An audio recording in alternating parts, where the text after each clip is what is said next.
That Kingsley man just annoys me. Doesn't he annoy you? Oh shit, man, we're live. Shh, shh, shh, shh. Yeah. Oh.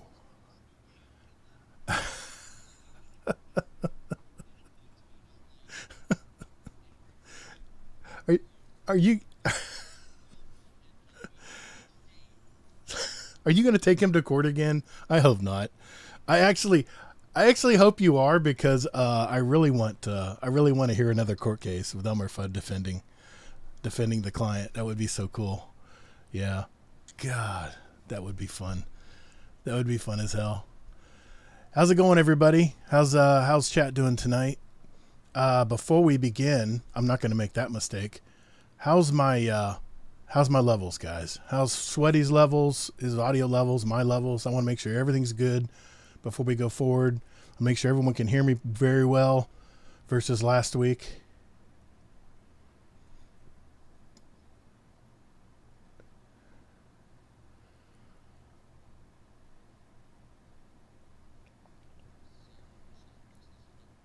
Yep, me too.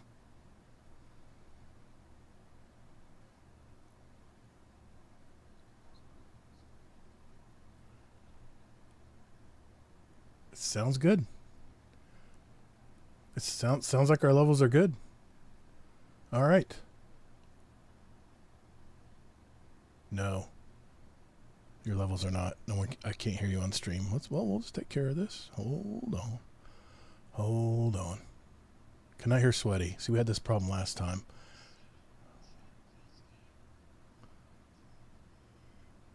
Okay. We'll get it figured out.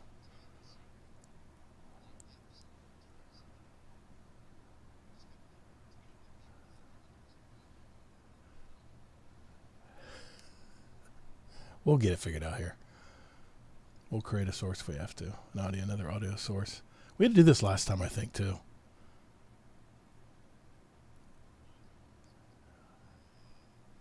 Let me make sure. Your level's good. Yeah, your levels are good.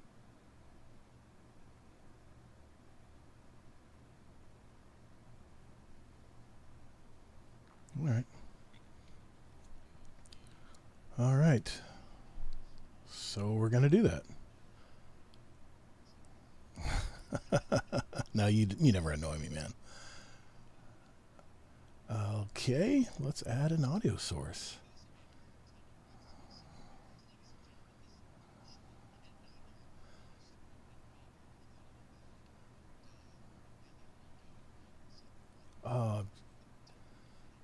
Something like that.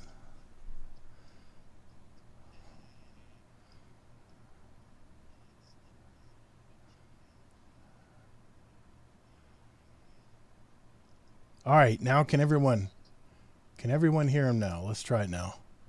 So we had this problem last week. I just added I'm just trying to hear this back, make sure we got it right. Yep.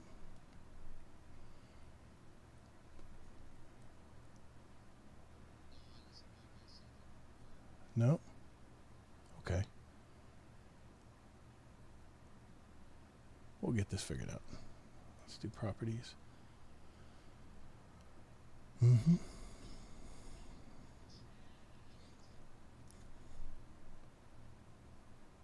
Let's do this.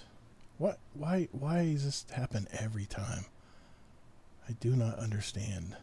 Do not understand. Desktop audio, maybe turn.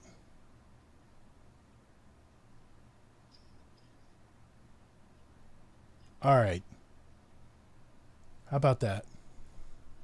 Let's see if this works. Make some noise.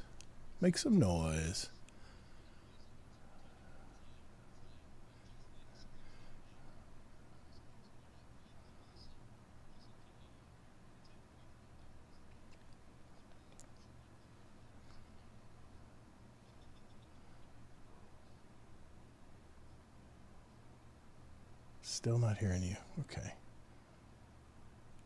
So we will add another audio source.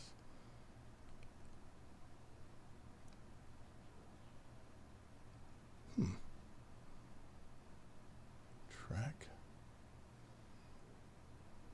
Box. No.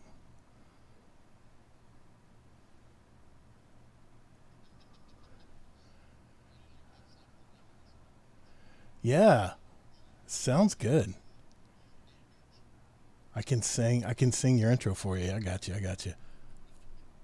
All right, I think what I had to do here is I had to add in something new in the audio mixer.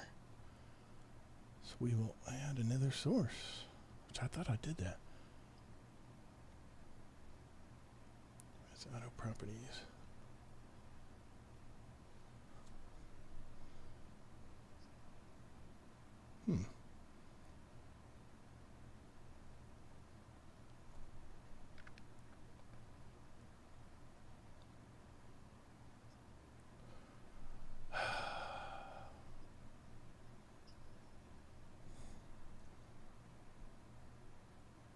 Let's do advanced. Oh, I see. It might be. That is so weird. That's so weird. Why would it?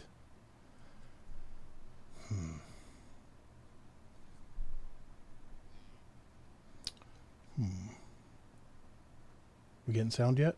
No?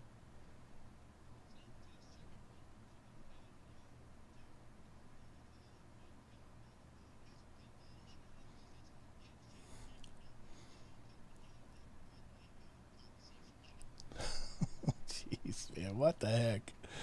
I swear, man, what the heck?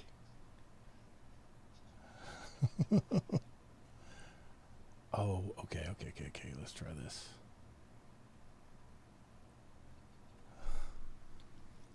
What's up, audios? Okay. I can hear you. Like barely.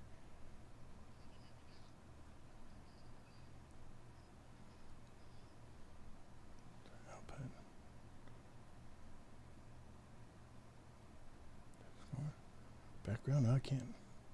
Where's Mr. Fudd when I need him? Double D.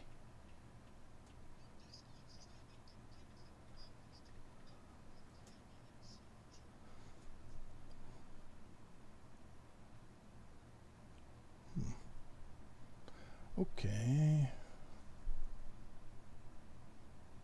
Oh, let's do an audio input capture then.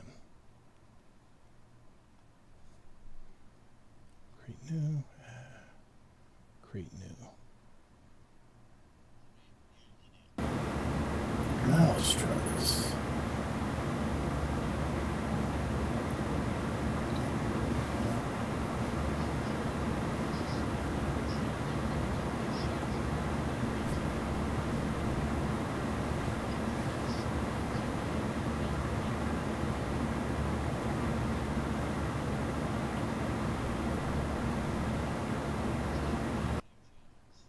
Yep, it's an input. I took care of it. I took it off. Let's delete that.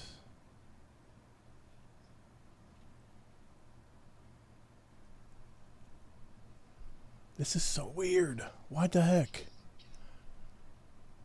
Yeah, I'm my input. All right, Kingsley's here. I took care of that. Sorry. I'm trying to get what's coming through my earbuds to go to the stream, but for some reason, and I can hear him in the as far as the mixer here.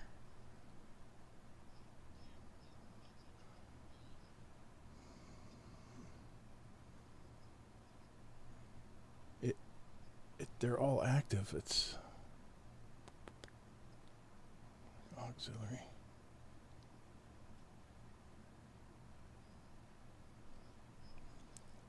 Jeez. All right, let's just output capture.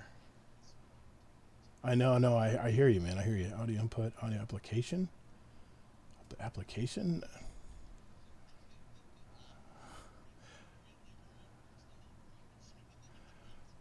This is. All right, I added Discord. Let's see if Discord works. Advanced audio. Discord is active. This is... I swear to God. What the heck? Desktop audio should be...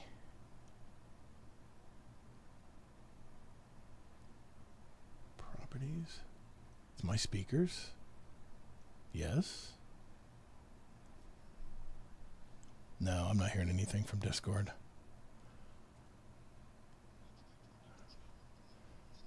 Yeah, Sin, please help me here. I've got my desktop audio as what I'm hearing from Mr SweatySpookz here, and it's for some reason that the stream is not hearing it.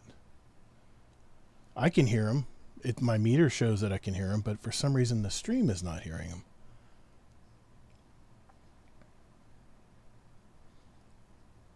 Let's hide that. Hide this.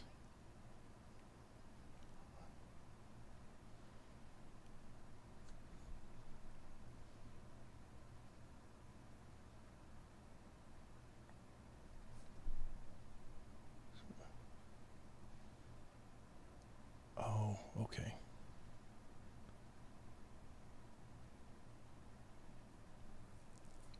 This is so weird, man.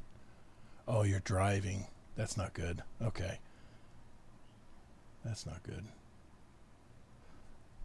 Okay, this is coming through my input here. It's got that.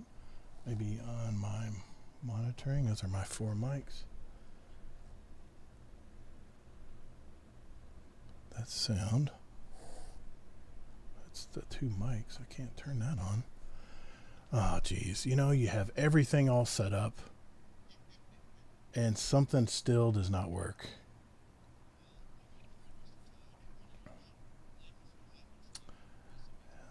It is. It is. Let's see. I can...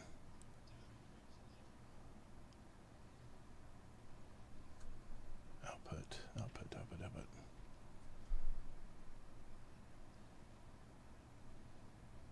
capture. I'm going to try again.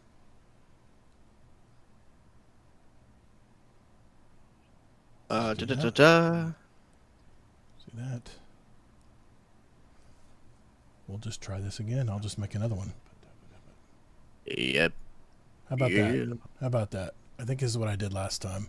Output capture. I'm going to try again. Okay, I'm going to close that window. I'm close that window. I can see that. We'll just try this again. I'll just make another one. Oh. Yep. How about that? How about that? I think this is what I did last time. We are good. Okay. It's working! I'm so sorry, guys. You think you have everything figured out. You think you have everything figured out, and yeah, you think you have everything figured out, but you know what? We started the show the same way. We're just going to start it right now. I mean, it's a good thing Kingsley was a big help in chat and didn't offer to help or anything. You know, what a guy. Didn't even offer. Oh. He did. He did what he needed to do. Oh, man. Who else are you throw under the bus? I've got to figure out how to fix this, but you have everything figured out, but you know what? We started the show the same way. We're just going to start it right now. I mean, heck yeah. Kingsley was a big help in chat and didn't offer to help or anything. You know, what a guy. I'm hearing it play back. Okay, let's do a show. Jeez Louise, man. Unbelievable. It's funny. Can you guys hear Sweaty at a decent volume compared to my voice?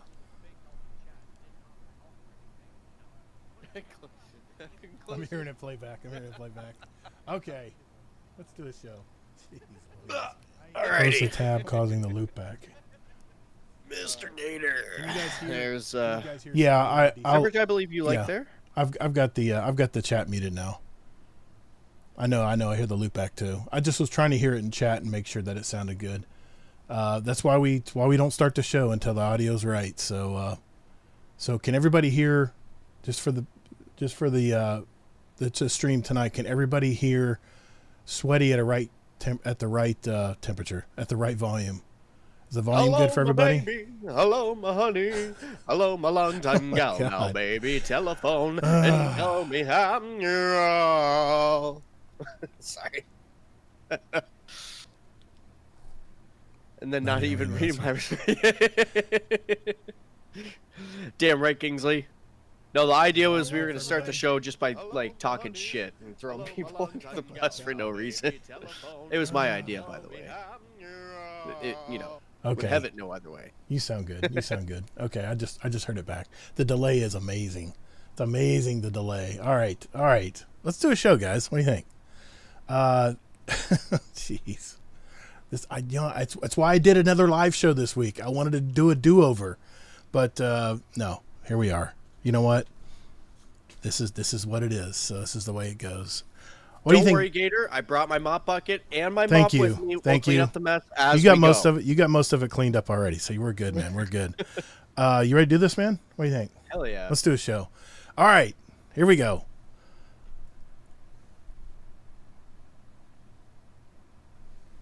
What's up, Guardian? Welcome to episode 271 of Guardian Downcast, the Destiny podcast. I'm your host, ToddtheGatr, and I'm a day one Guardian who loves gaming and especially the Destiny franchise. We're the podcast that's all about your stories, your community, and your destiny. In this live episode, I have another guest-hosted show. He's a part of the Guardian Downcast community for over 4 years now. He's a co-host and founder of the Blueberry Lounge podcast.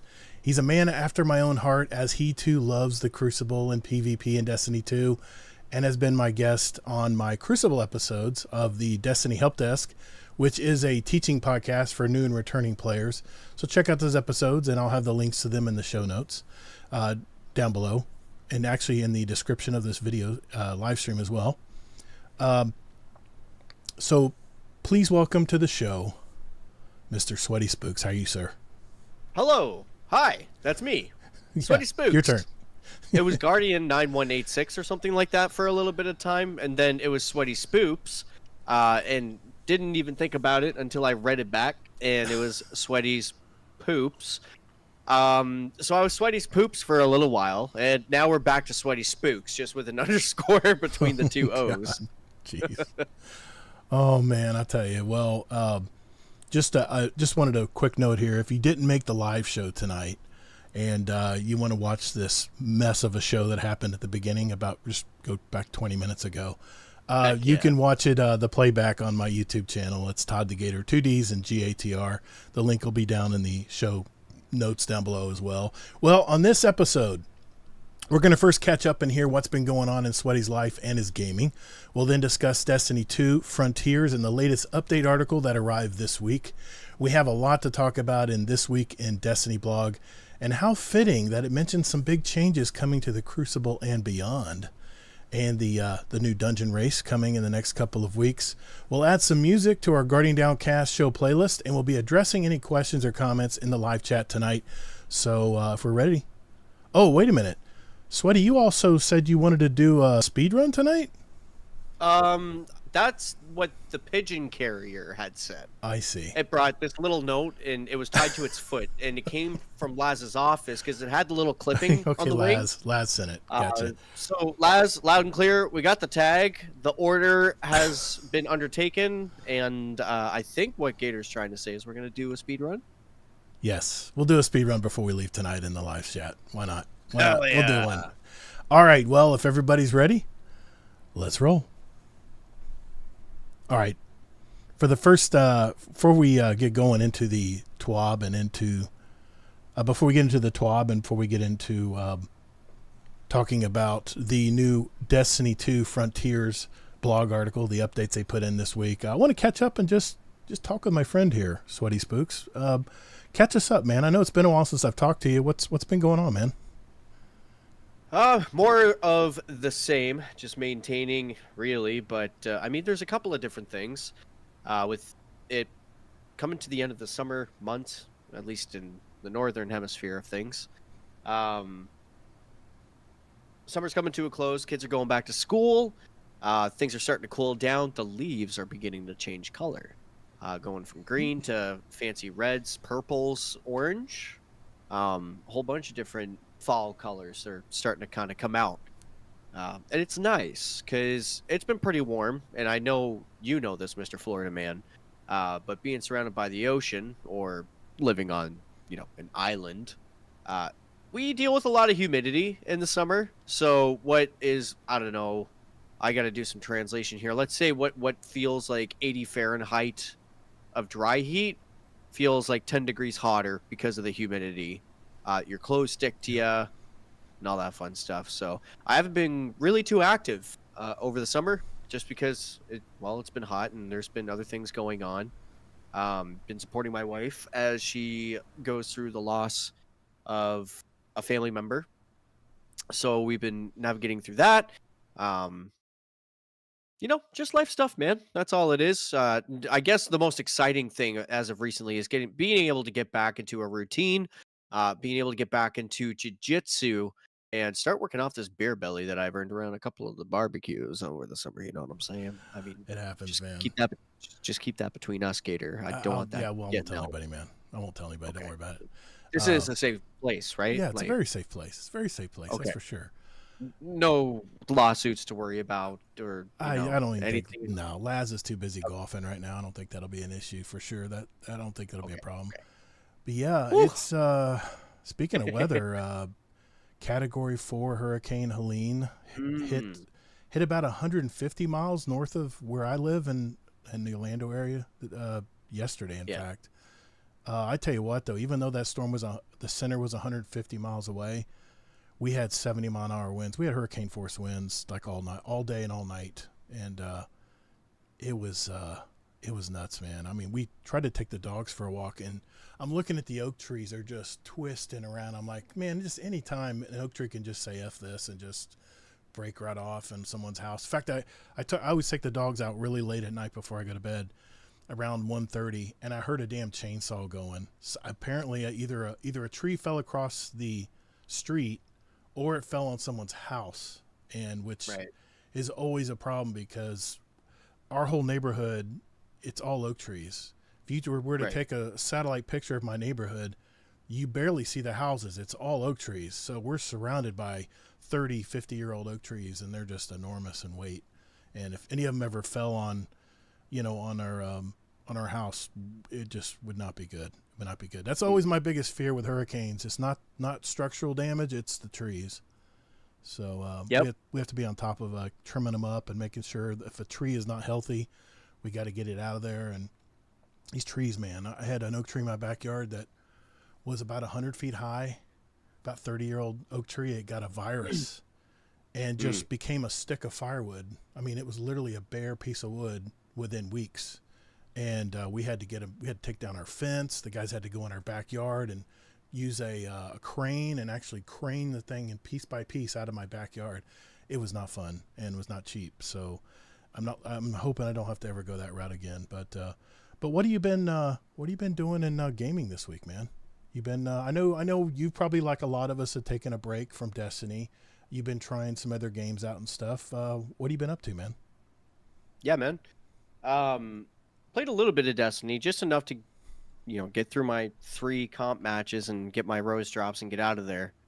But been playing a few different things. Me and Raider have been, I guess, hanging out a lot with the Space Mafia guys, doing a lot of D&D themed stuff. But that's thanks to Elmer Fudd. He was gracious enough to have us on his stream for our first ever D&D match. For those who aren't familiar with the term D&D, that just stands for Dungeons and Dragons. Traditionally a tabletop game that we can play digitally with our friends now because of computers and all that fun stuff. Yeah, I saw you stream that too. Yeah, look good. Yeah. So, that was a great time. I've been playing this other game called Nightingale, and it's very different than anything. Well, I shouldn't say that because I guess I feel the same way playing Nightingale as I did when I first played Skyrim. It's very exciting. But Nightingale is its own right. It is a survival game, which is why I'm a little baffled. Because traditionally speaking, I'm not really attracted to survival games at all. recalling old feelings of playing other survival games is just annoyed because there's a lot of maintenance involved. Not this game. It's got a good progression system, great story, great thick lore, and a loot system. It's very fun.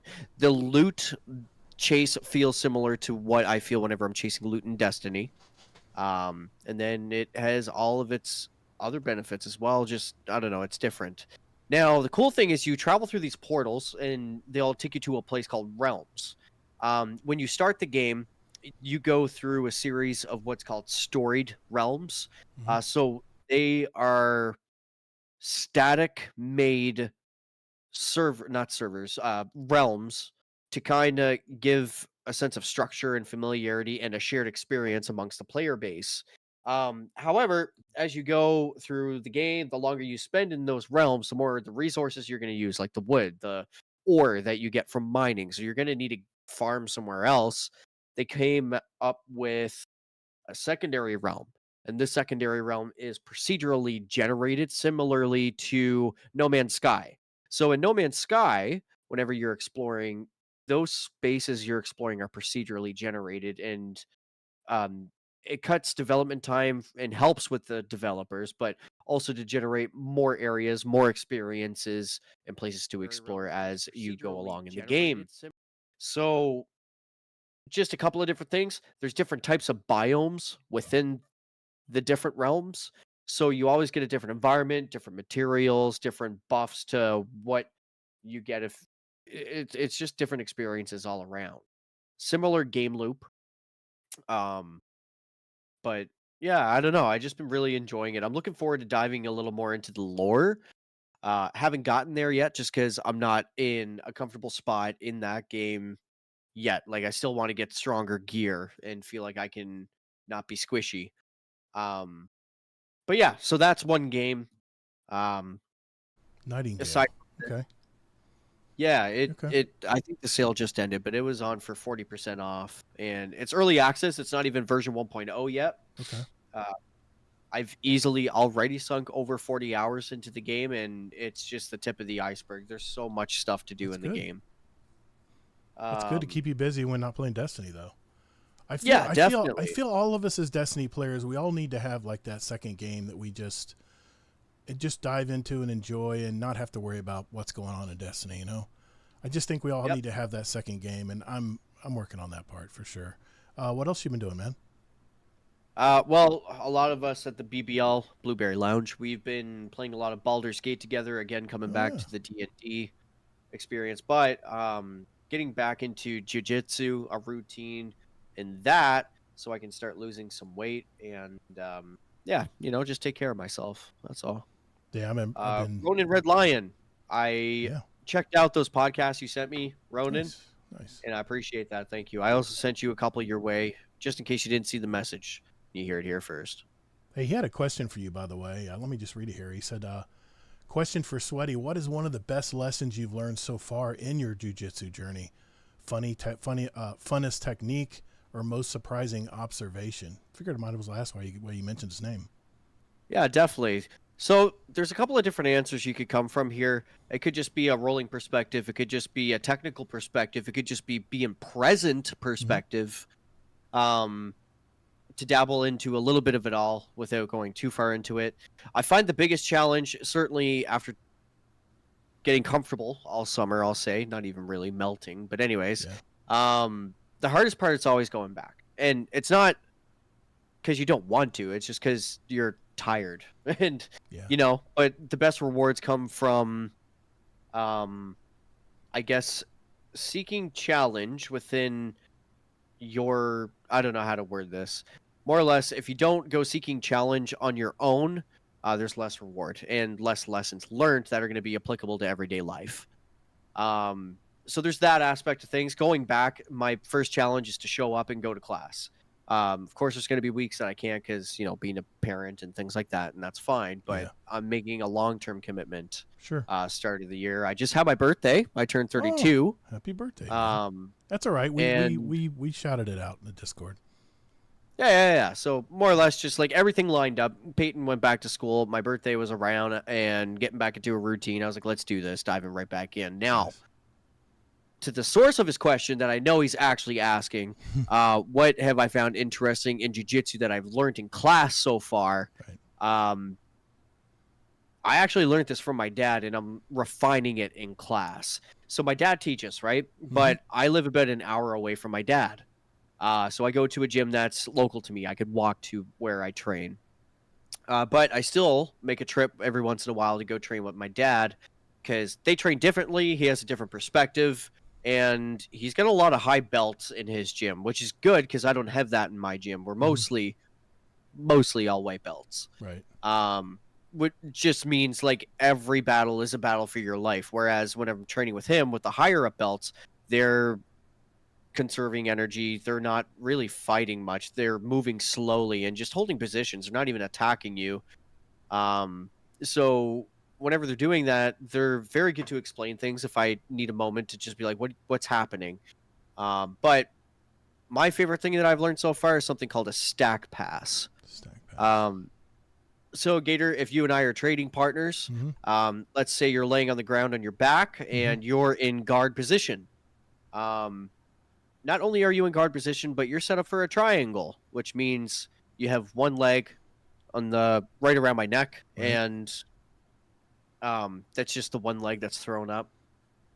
Basically, what I'm going to do is start walking forward to bring your waist closer to your head. I'm trying to touch your nose to your knee. Right. So I'm folding you, more or less. And a lot of the time, what I like to do is just keep them there. If they try shoulder walking backwards, I'll grab onto their belt and I'll pull them back in, and I'll just let your own belly squish you until you're like ready to tap out, and then there's so many cool moves in jiu-jitsu. My son was showing me a pressure few of them. cooker. We took a video one time of us sparring, and it was not even close. That kid really is good. You should see him spar on the bag at the gym when we go work out at the gym. He's got some really good kicks, solid punches, and I mean the kid weighs like 150 pounds. I mean he's on his game. He's on his game, that's for sure. But I actually worked on my legend title this week in Destiny 2. I've been running around Skywatch trying to get my Ingrams to drop for the Triumph. I think I'm at 60% now. Right. I played some Iron Banner on Monday nights with the community. I had a really good time doing that. We did too, yeah. Yeah, we match made. Actually, we had 8 of us. I think it was 8 of us playing, and we broke into 2 teams of 4, and we actually matched each other. We both make sure we're on California servers, and we actually matched each other. I think Fluffy and Bell were actually stopped by too. And Nice. this is Priceless Cloud, Moonshine. I think Deadpool 1 Merc was there. Bunch of the guys that hang out usually on Thursday nights or I usually play on Mondays after my bowling league, and it's usually late into the night. So we did that. I actually played on PC lobbies all night, and I actually thought it'd be an issue, but I had a good time. I had a good time playing on PC, and I thought maybe the PC crowd was a little too small, but we didn't have any issues. So that was fun.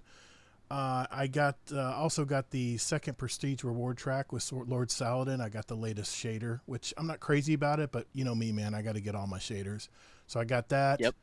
I've been working on my new video series. I just released it this week on my YouTube channel. So check those 5 out. Crucible series. Yeah, my Crucible series. I just released those. It's 5 videos. They're all tied together into 5 different lessons, and you go from one lesson to another and another and another. It just kind of builds.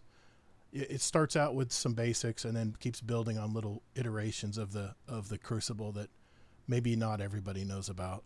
But us that have played Crucible for a while, this is pretty much secondhand knowledge. But a lot of people haven't played and don't want to play or don't know where to start, and that's why I made the videos. So if you haven't checked those out, they're on my channel right now. Been getting some good feedback so far. In my effort to play more games, I also purchased Warhammer Space Marines 2. And I have to say it looks promising. I know I didn't get past the title screen, but I've decided in October, I told my wife this too, so there was some accountability.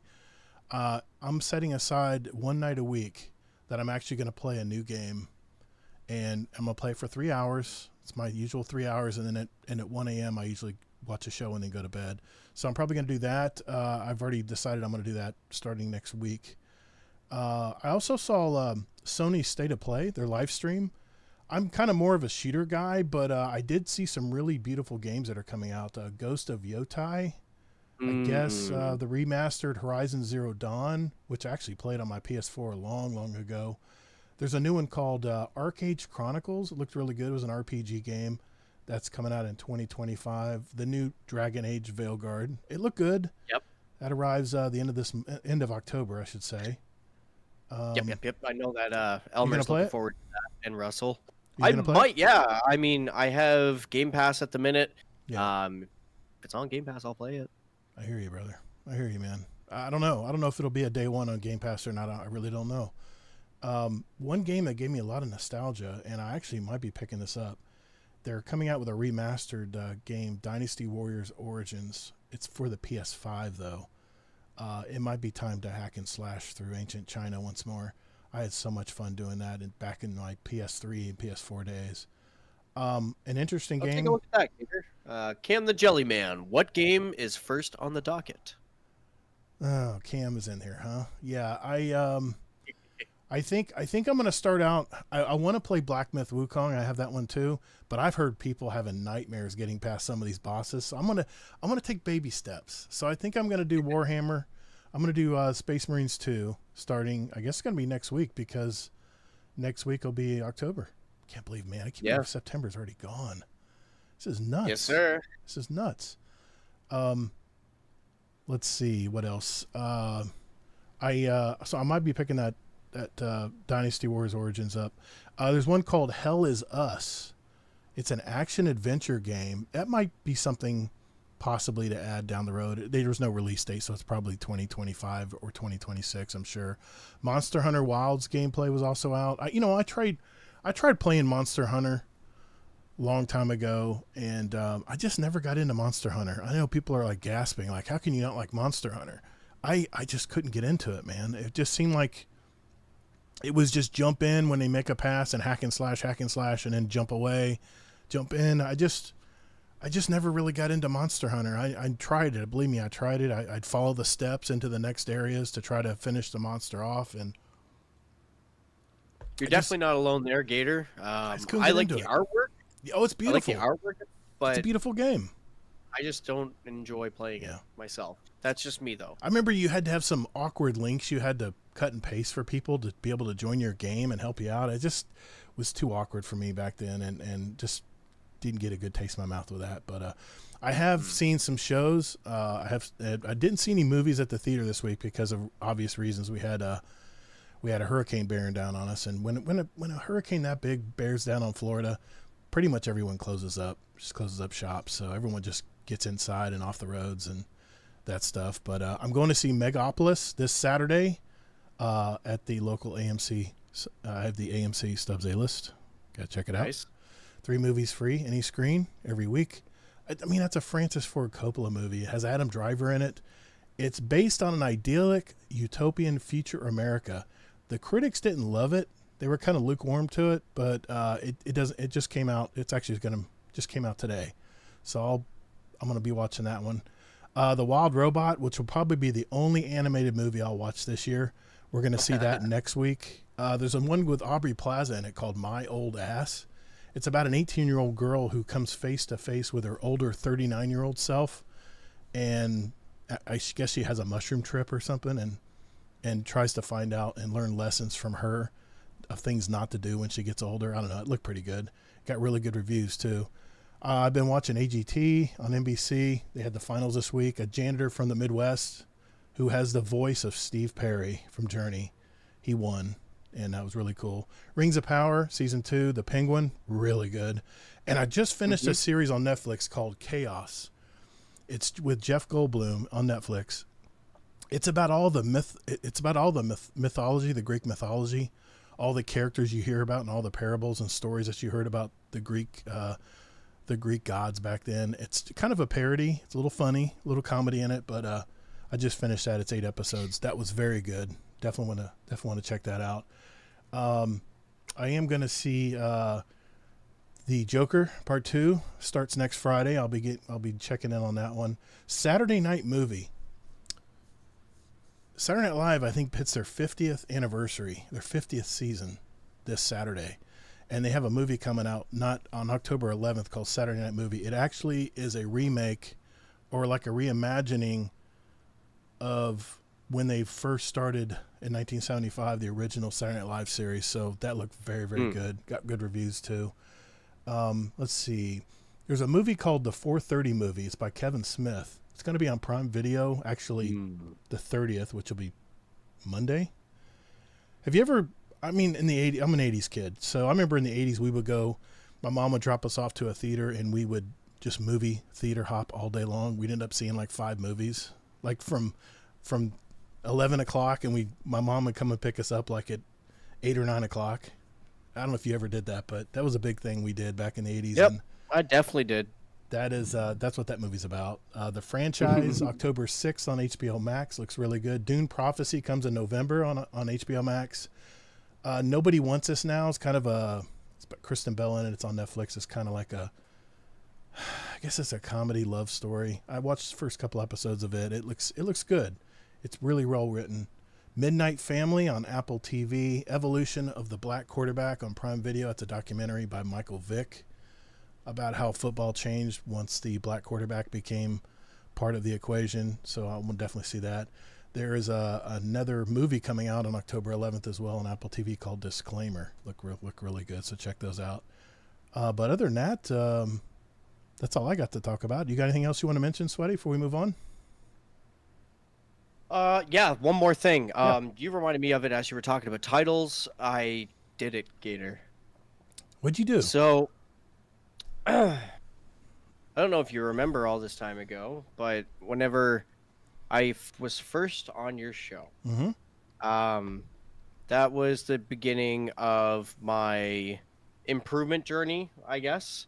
I was looking for a podcast to listen to at works and get some inside details about Destiny and just try to figure this game out, this Rubik's Cube puzzle that I was obsessing about that is the Crucible. So, listened in. Now I get to say I finally not only acquired my flawless title, but I gilded it for the first time. Nice. At 5,000 hours, 50 flawlesses later. Very cool. Had some help with a few of those flawlesses. Sure. Of course. We all have help. And I mean, going flawless with your friends is way better than going flawless alone. It is. My favorite times going flawless were whenever we brought Wad by kind of accident, and he had never been flawless to the lighthouse before. And also there was another time with Fluffy and Marky Mark. Yeah. We weren't planning on it either. We were just hanging out, and we ended up making it to the lighthouse. So shout out to those guys. Oh, and I'll never forget. There was whenever I had the confidence card. Right. I had some help from one of our community members there, and I'm very grateful for that experience. I'll never forget it.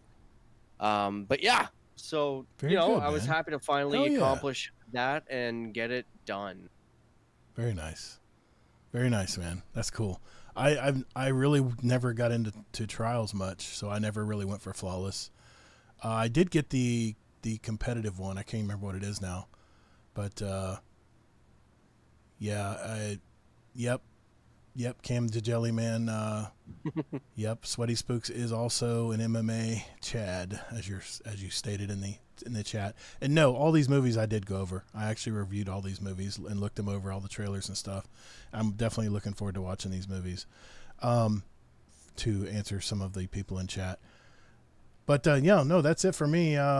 Well, we got a couple big things from Destiny tonight that we need to talk about, and I'm really curious what you think about all this, SweatySpookz, especially some of the Crucible changes coming. So it's going to be a perfect night for me and you to talk about that stuff. So I'm sure Kingsley Mac will nod off, but hey, just some really fun stuff coming up here. So There's no way he's gonna nod off. I don't know. Do you think this show is boring? Not the Gator Are show. you not amused? Hell no. Not on GDC. Come on. Get out of here with that kind of attitude. Okay.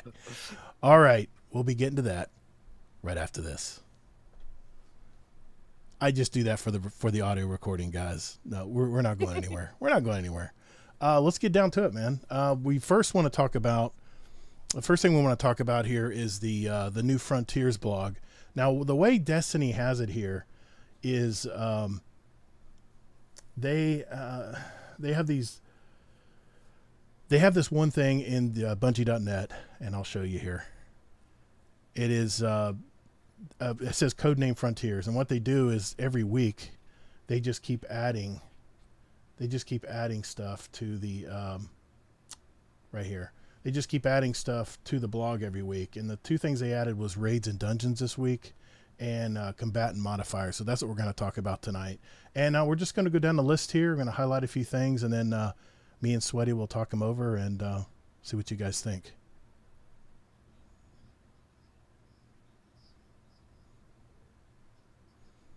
All right. Can you guys still hear us, Sweaty?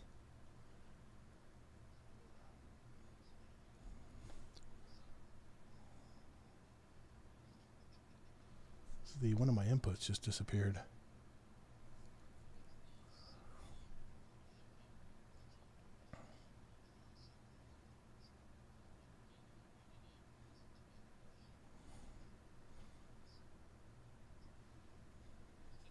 Now what happened? I just lost your input. All right. Pause, please. We'll just create a new one. Audio input, audio output. That is so weird. I don't know how it just disappeared. It's so weird. All right, how about give him some voice there, please, sir. Lam, lam, lam, lam, lam, GATR. How about now, Cam? Is he coming through now, Cam? There'll be a little bit of a delay, probably like 5 seconds. Oh my goodness, the SweatySpookz makes so much noise, you may as well mute him again. Nobody want to hear his noise. Oh, it's the scene. That's what it is. I don't have him in the scene. You should hear him now. Yeah, I added it. You can hear there him now. It is. Good. See, I got to add it for every scene. Okay, hey, I'm learning, guys. I'm learning. This is just an old fart learning how to stream and do overlays and all that fun stuff. All right, we got him back. Thanks, guys. Appreciate you hanging in. You're going to have to roast him for this later, Cam. Yeah, you guys can roast me. I don't care. I don't care. I was wondering why I switched scenes, and all of a sudden your audio input's not there. I'm like, what the hell's going on here? All right, so we're going to talk about first the raids and dungeons part of the developer insight this week, and yeah, we're just going to go down the line here. They say, of course, welcome to the insight of the Codename Frontiers. Over the weeks and months to come, we'll be covering a lot of different topics and changes coming to Destiny 2 next year. With these deeper dives, check out the Paving the Way for New Frontiers article for more information and our plans. Now let's talk about our plans for upcoming raid and dungeon content. They say each expansion will continue to offer aspirational content, either a new raid or a new dungeon, with additional content coming in subsequent major updates. So we can go to new raids here. They say raids are a cornerstone of Destiny. They bring fire teams together to tackle overwhelming odds and create legendary moments with the world's first race. So we're still kicking off every year with a new raid, starting with a new raid in codename Apollo that will stack up against the rich and varied history of experiences in space. Raids will continue to offer a complete pool of exclusive weapons, armor, and exotics, and these can be obtained at higher tiers by taking an additional challenge. Facing a tall task of following up Salvation's Edge, we are exploring some unique twist on the raid format. This is the one area we will not be giving very much information, and they shouldn't. They shouldn't spoil it. Don't tell us what's going to be in it. I mean, come on, guys. They have something called raid feats. Our current iteration of master raids and challenges has followed a similar format for a few years now, so it's time to change the formula. Starting with codename Apollo, new raids will support a raid-specific form of challenge customization, where players can select modifiers called feats. Feats will expose and enforce rules such as time trials. I love clocks. Contest combatants and other mode modifiers unique to the raid. The more feats active during a run, the better the chance to earn higher tiered rewards.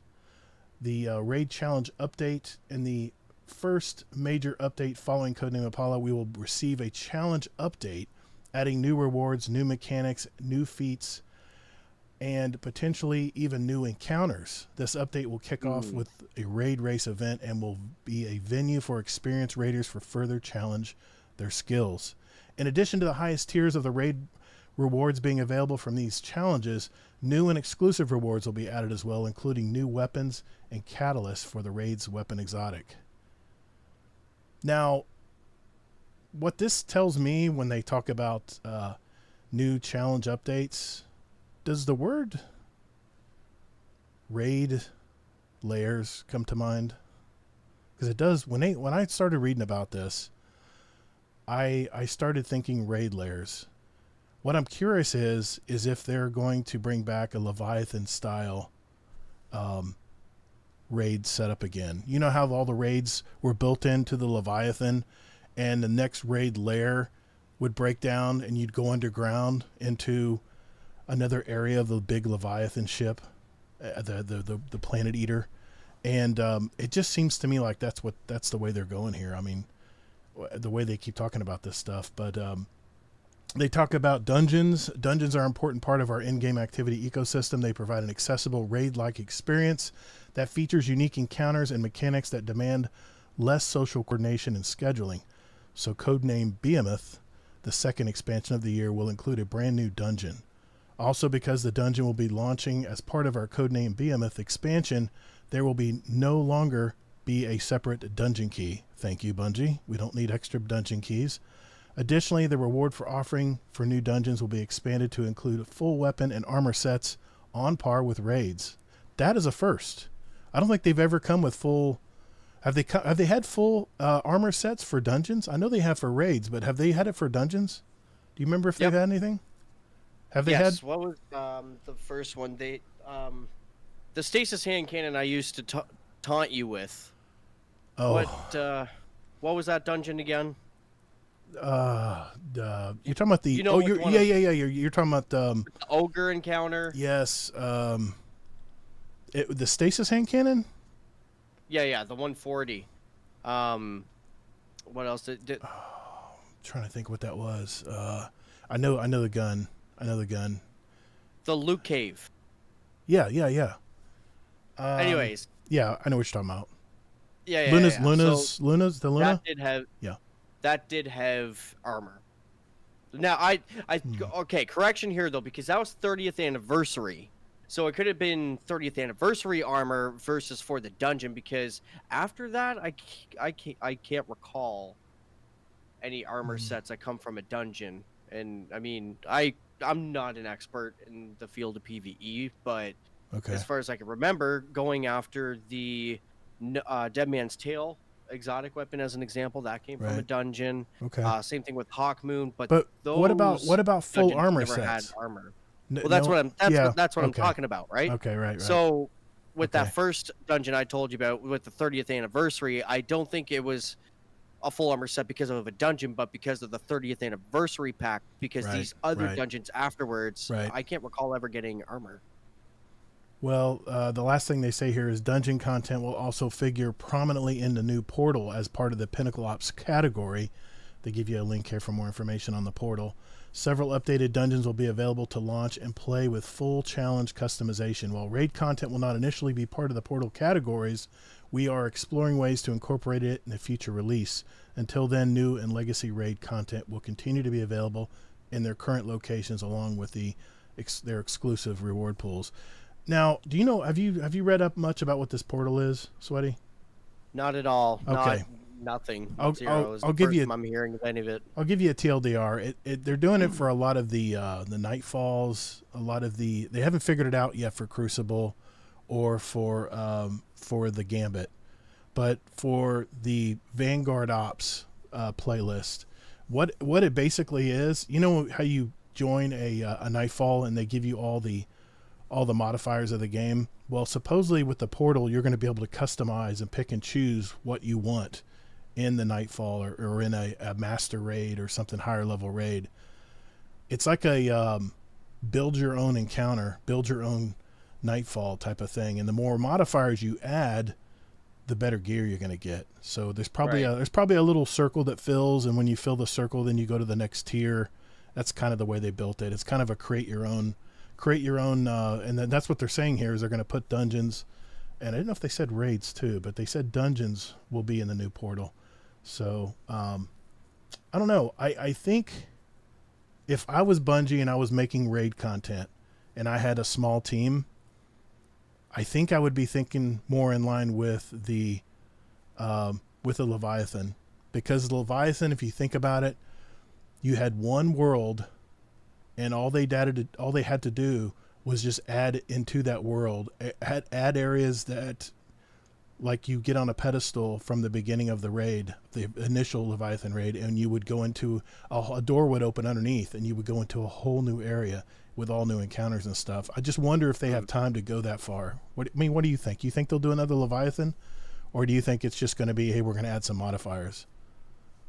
I'm not really certain, but I mean, they already have a link there talking about the portal, and they do have various portal categories. So as an example, individual categories available in the portal are solo ops, so 1 to 3 player activities requiring very low time or social commitments. Fire team ops, so 3 player activities. Flashpoint ops, which is a different verbiage that we've seen coming from Bungie specifically, or at least Destiny franchise. Right. 6 player activities for match made or pre-made groups. Pinnacle ops, so 3 player activities featuring some more challenging content, including dungeons, exotic missions, and full length onslaughts. Pinnacle ops have an exclusive reward pool to claim, but success is not guaranteed. Can you tell I'm Canadian? Sorry. Last one is Crucible, a selection of core Crucible playlists for solo players and fire teams, providing an opportunity to test your mettle against other Guardians. An exclusive reward pool as well, available to claim with the same depth of tier as other categories. So it does look like they put some thought behind this already, but in terms of, is there something in game now comparable to what this, I guess, type of experience could potentially be? I don't think so. I think this is going to be new. Well, I guess, but I don't know. They've been purposely vague on it, so I'm sure they're going to fill us in on more of it as we go in. I guess this is something, this will be what, June of 2025 when all this starts coming out with the new, Apollo. I guess will be the first major expansion. So I guess they'll probably lead up to it, I'm sure, and tell us more about this portal system. But that's not coming in these next 2 episodes. This is something that's coming well beyond the episodes in this new frontier. So the next thing they did talk about is the new combatant modifiers and more.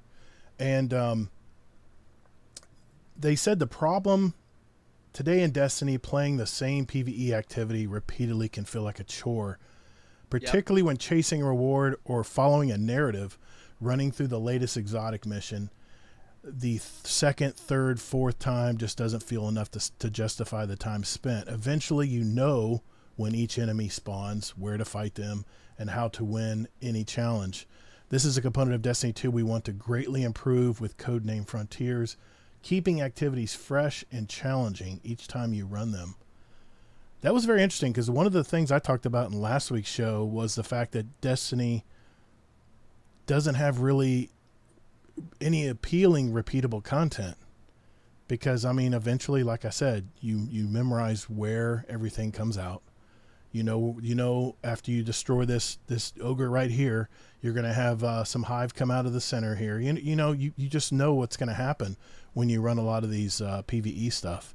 So they're trying to fix that. And the thing with something like that particular statement too, and I'm reminded of this every time that Kingsley's on the show, is that people are motivated by different motivators. So Kingsley, as an example, he's very motivated for the experience of things. Like he doesn't give a rat's rear side what weapons, as long as it's effective, what he takes with him into a raid or something to that effect, right? Whereas I myself, I'll do a strike or whatever activity it is at a particular encounter hundreds of times over just to get a chance at rolling that perfect roll. Right. Because I have an intended use that I want to take this particular roll, incorporate it into my build, take it into trials. And at least that's been the game loop that I've been motivated by. Mm-hmm.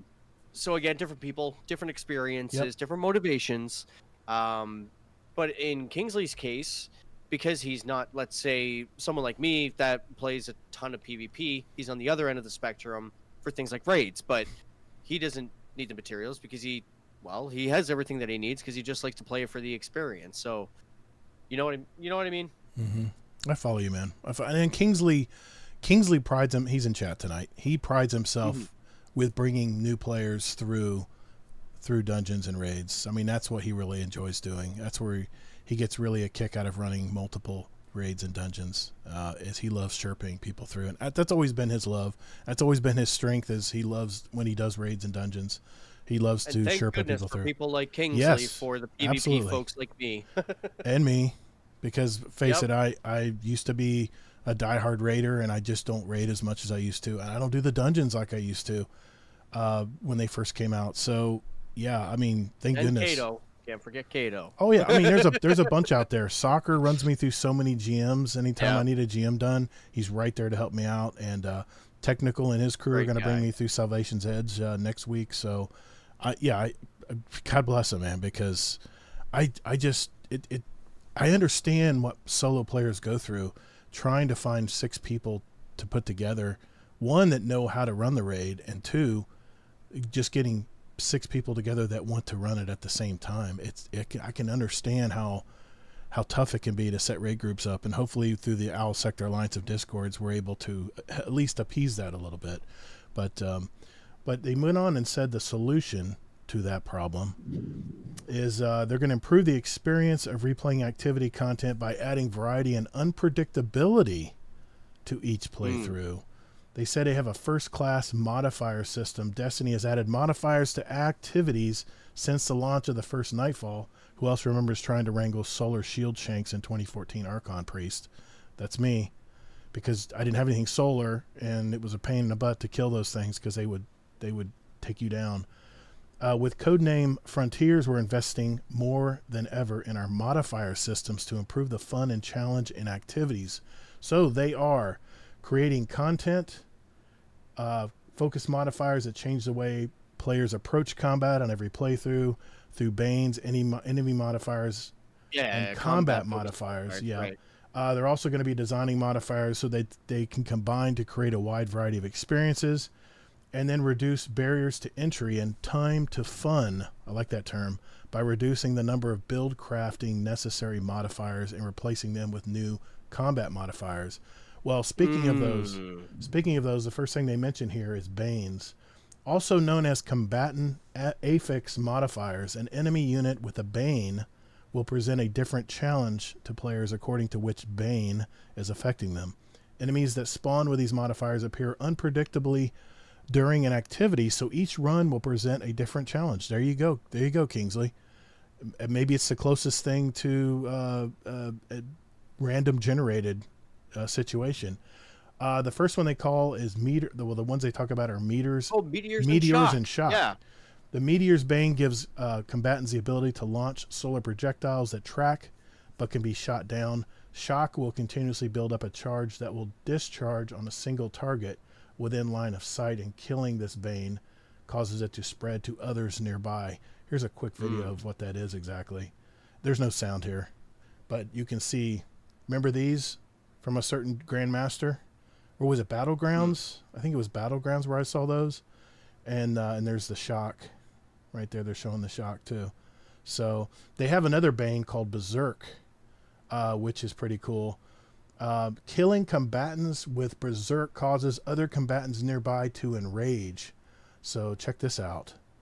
They have like that purple over their head, and as soon as you kill with the purple, now you can see the purple spreads to the other enemies. See the purple highlights over them, and I guess they just come right at you.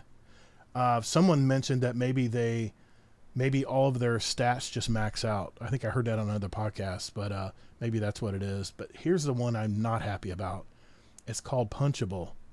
Punchable combatants are immune to all ranged attack damage and damage from status effects until they are hit with a melee attack. I am not looking forward to this one, but here's an example. This is why you need a Strand Hunter on your team. They can just swing right in there, punch him, and get out. See? There's no effect. You try to throw a grenade, no effect. So you have to literally go and punch him to get this, to be able to start doing damage to him. This is not something that they need to have in this game.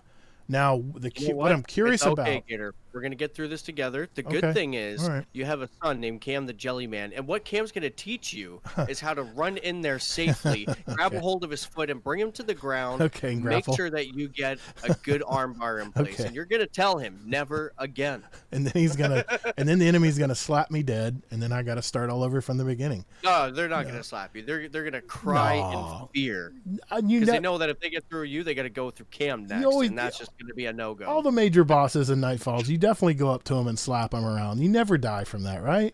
I'm just being a little facetious. But what I'm curious though, do charged projectile melees count? That's going to be the question. I would think so. We'll have to see. They better, because I can tell you right now, I'm not going to be happy if that's. I'll probably avoid that one if that modifier's in there. Well, wait now. I won't be adding that one right now. That kind of has something like that, where I forget the terminology because I haven't been in Destiny in recent days. But there's a particular raid, and I know Kingsley will know.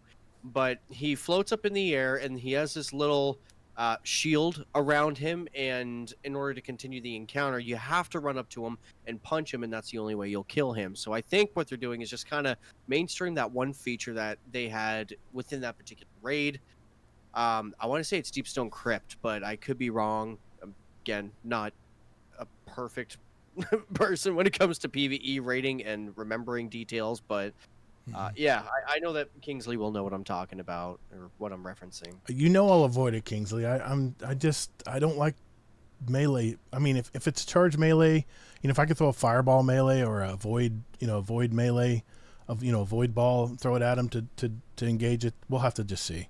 But this is the one that I liked. It's called Nuclear. Once a unit with Nuclear Bane reaches low health, it begins an arming sequence. If the unit is not defeated before the sequence completes, it explodes in a massive fiery shockwave. Granted, I've seen this on some bosses, but not on low-level enemies like these. That's a red bar right there. And you see he shot it, and it's like, okay, now it's building. You better knock him out. He still has a super, too. Oh, okay. That's pretty painful. Okay. That looks pretty painful. So, I don't know. We'll have to see. I mean, that one interests me because it gives you, it makes you, be quick to knock him out. You whenever you see that solar whatever halo over that enemy, even if it's a red bar, you'll know as a team to knock him out first. Otherwise, that nuclear will go off. They said under enemy modifiers here, while Banes will appear intermittently on individual units, enemy modifiers are used to change base aspects of all enemies in an activity.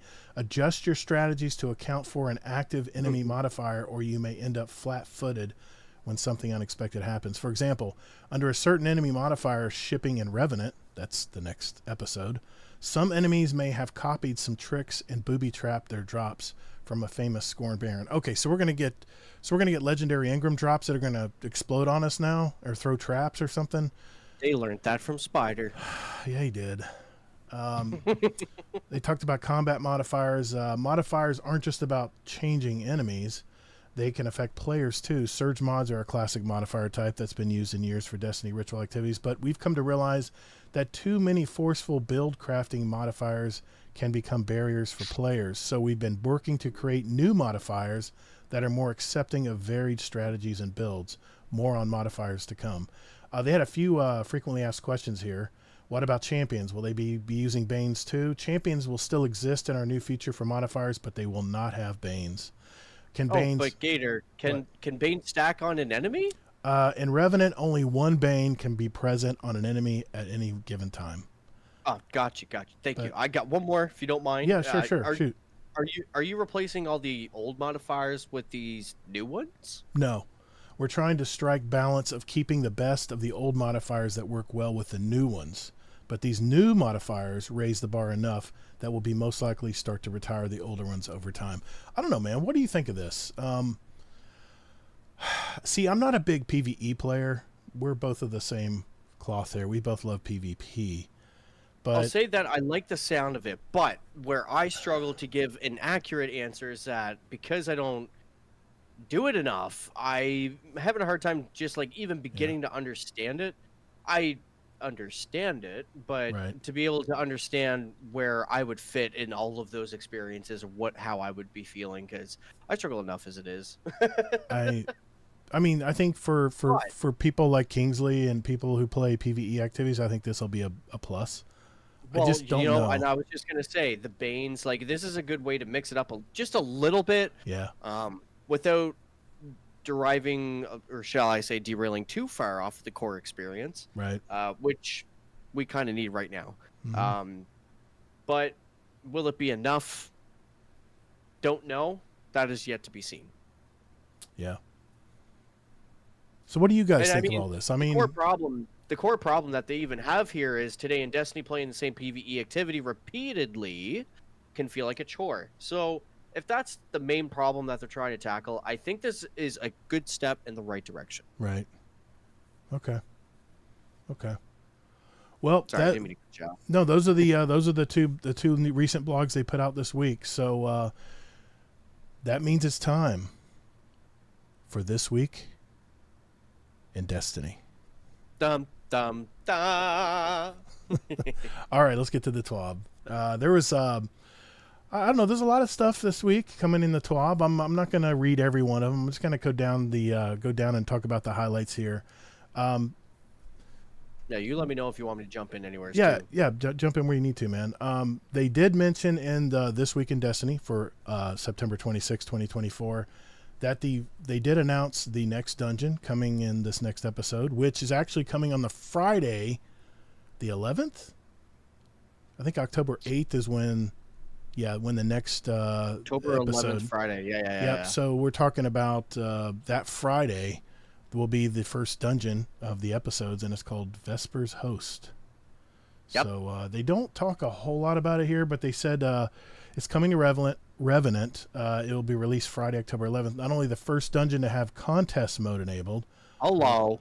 We're also excited to announce the Vesper's Host dungeon race. So what basically they're going to do is contest mode will be enabled for the first 48 hours. The first 3 fire teams to loot the final chest of the dungeon will be the winners. And they didn't talk about belts or anything, what the prize is going to be. I'm not really sure. But here's the thing, because the first thing I thought of when they said raid race or dungeon race is like, okay, so for 48 hours I'm not going to touch the dungeon because it's going to be on contest mode for 48 hours. Well, they learned their lesson from the past raid races. As soon as the first 3 fire teams cross the finish line, it'll unlock on normal mode for everyone. So that's a saving grace here, because I was right away, I was like, my eyes were glazing over. I'm like, I'm just not going to touch this dungeon until this stupid raid race or dungeon race is done. So I don't say stupid, but you know what I'm saying. I'm not part of this. I'm not part of the community that's wanting to try to speed run this stuff. You're not saying the content is stupid. You're just saying the gatekeep is stupid because you just Yeah. want to get beyond it. We're all excited to play the new dungeon and at least experience what what everything's going to be about. Why put this contest mode in place? But I understand they're trying to create some hype here. It's mid-season Destiny, and they're trying to get more people to engage in the content. So I understand. I think that's all we need to say on that. They're going to have the dungeon. I will say that I think it's Yeah. interesting that it's the first dungeon to have contest mode. It is. It is. I know our friends like Kato are going to definitely enjoy that. I think that's pretty cool. I think Jimmy Rayner, I think he talked about it. Dimwee, I think, talked about in our Discord, was going to try to run it. We'll have to see. They're pretty hardcore raiders, so we'll just have to see how that goes. Definitely. If you follow the raid race, or I'm sorry, I keep paying the raid race. If you follow the dungeon race on Twitch, Dungeon race, yeah. And if it does, it is approved Destiny content streamer on Twitch. There's a couple of banners, new what do they call them? New emblems you can get here. So watch at least 2 hours of any creator, and you get the one called Effortless Flow. And then sounds like a BJJ if you type of related. Yeah. And if you subscribe to one of these approved Destiny 2 streamers, you'll get the broadcasting from Dark Emblem, which it looks okay. I don't know about you. I don't know. I think what they're going for here is that icon in the left corner kind of looks like a I don't know, a Doom pixelated sort of like back in the day room. Yeah. I think they're just kind of give it a retro feel, but you know. Okay. Yeah. All right. Fair enough. Well, here's the news that perked my ears up. They're going to have a Revenant Act 1 developer live stream October 8th. That is reset. October 1st? I'm sorry, October 1st at 10 a.m., which is basically reset. The developer live stream will share detailed look at everything coming to the first act of Revenant, along with the early chat detailing some of the upcoming changes that will arrive with Codename Frontiers. So we'll have a new emblem you can earn. Live stream on October 1st, and then the launch on the 8th. Right. Yep. Thank you for correcting me on that. Yeah, it is. That is the next. Actually, as you're hearing this podcast, if you're listening to the audio version, it will be tomorrow. If you're listening to this on a Monday, so all you have to I think watch is the first or at least 15 minutes of the live stream, which tells me it's probably going to be like a 30-minute live stream. If it's only 15 minutes, maybe an hour. Usually it's an hour, but I'm really curious to see what this is going to be about. We definitely want to hear more about this. That emblem looks good. That looks like a nice emblem there. I think I remember when they were doing live streams like that but just before the Lightfall, one of the Twitch drops enabled, kind of like they're promoting here, was watch 1 hour, get an emblem, but they cut their stream short at like 47 minutes, and it wasn't even the full hour to give the drop. And they would leave the stream open for I think another 45 minutes. Yeah, you remember now, right? So people could claim it. Yeah, that came in late. Yeah, I get that. It's a welcoming touch to see 15 minutes instead of the full entire thing. It definitely is. It definitely is. Well, all right, now we're down to the nitty gritty here. The PvP strike team stopped in and talked. There's a lot of stuff that they're talking about, and let's go right to Revenant. The first thing, they're bringing back another revised map, Solitude. I don't know if you remember this map, Sweaty. I love this map. This area right here, I would get so many kills right here because there's steps right here and steps right here, and then people would take the B flag right here in the middle. I don't know if you can see my cursor, but right here, I would get so many kills shooting people at the B flag right here. This was such a fun map. It had caves on one side and like more of a vegetative area on the other. This is a really pretty map. I'm really glad they're bringing this one back because I thought this was a lot of fun. So yeah, I definitely remember this map. This would have been Season of the Bow for me. Yes. We were heavy using bows, coming from outside, going to B flag, and then going back and around through the caves to get back to the spawn cycle. Yep, I remember this map. Yep. Well, that's one good news. They've updated some UI features. I thought this was pretty good too. We've made several UI changes that should help provide information more clearly during combat. To start, class icons will return, displaying in place of Guardian rank on enemies, which who cares about Guardian rank when you're playing Crucible? Because it has nothing to do with how good your player you are in Crucible, at least. So you're going to have the Warlock emblems, the Titan, the Hunter emblems over their heads. So because let's face it, man, a lot of the armor looks a lot alike between the classes. So I like this change. I like that they're doing this. But also what they're doing is they've updated the tombstone icon for allies to show their tool of destruction. Now, here's a question I have, Sweaty. You see the tombstone icon right here, then you see a hand cannon below it. Does this mean that he was using a hand cannon or he got killed by a hand cannon? I think he got killed by a hand cannon, right? It would be he was killed by a hand cannon. Okay. Correct. That's very good information to know. very good for trials, because a lot of the times, Yes. if you're playing solo, you don't have the benefit of a teammate saying he's Right. got a hand cannon, he's got a pulse rifle, he's got a Right. sniper. Yep. So especially getting that kill from such a distance, say using a sniper, is going to Yep. be good information to have. So Yep. Just looking at chat here. yeah, absolutely. Yep. Just seeing what feedback we're getting on this. Well, okay, we'll keep moving on here for the PvP updates. They're updating the mercy rules. In a nutshell, what they're doing here is they are allowing the game to go moving forward. They have extended the window within which a game can mercy and close the gap between people who are joining in progress and enabling a mercy. So they're saying that join in progress will be displayed if a mercy is imminent. Due to the increased window, we expect the number of games that end in mercies to increase. But as soon as we have enough data, they'll fine tune that stuff. So, what do you think? Better mercy rules? I mean, I don't know, man. There's some windows I'm like, how are we not mercied yet? You know? Well, I think some of the problem was that it wasn't working as expected for some time. And that's kind of what you're referencing at the minute. Mm-hmm. So there was that, making it feel a little extenuous, in my opinion. Some games would be like 25 all the way out to the end. Yeah. And it's just, it sucks. A Should've been mercy is mercies. supposed to be merciful. Yes, exactly. It's supposed to end the game quickly. If there's definitely a mismatch in two fire teams, it's supposed to say, okay, we get this game is not going to turn out the way we thought it would. And just end the game. Move on, Yeah, so they're going to tune the mercy trigger limits for the corresponding game mode, and Yep. it'll be good. Do you mind if I go over the comp and Yeah, please. Go come ahead. back in for the trial stuff? Yep. Cool.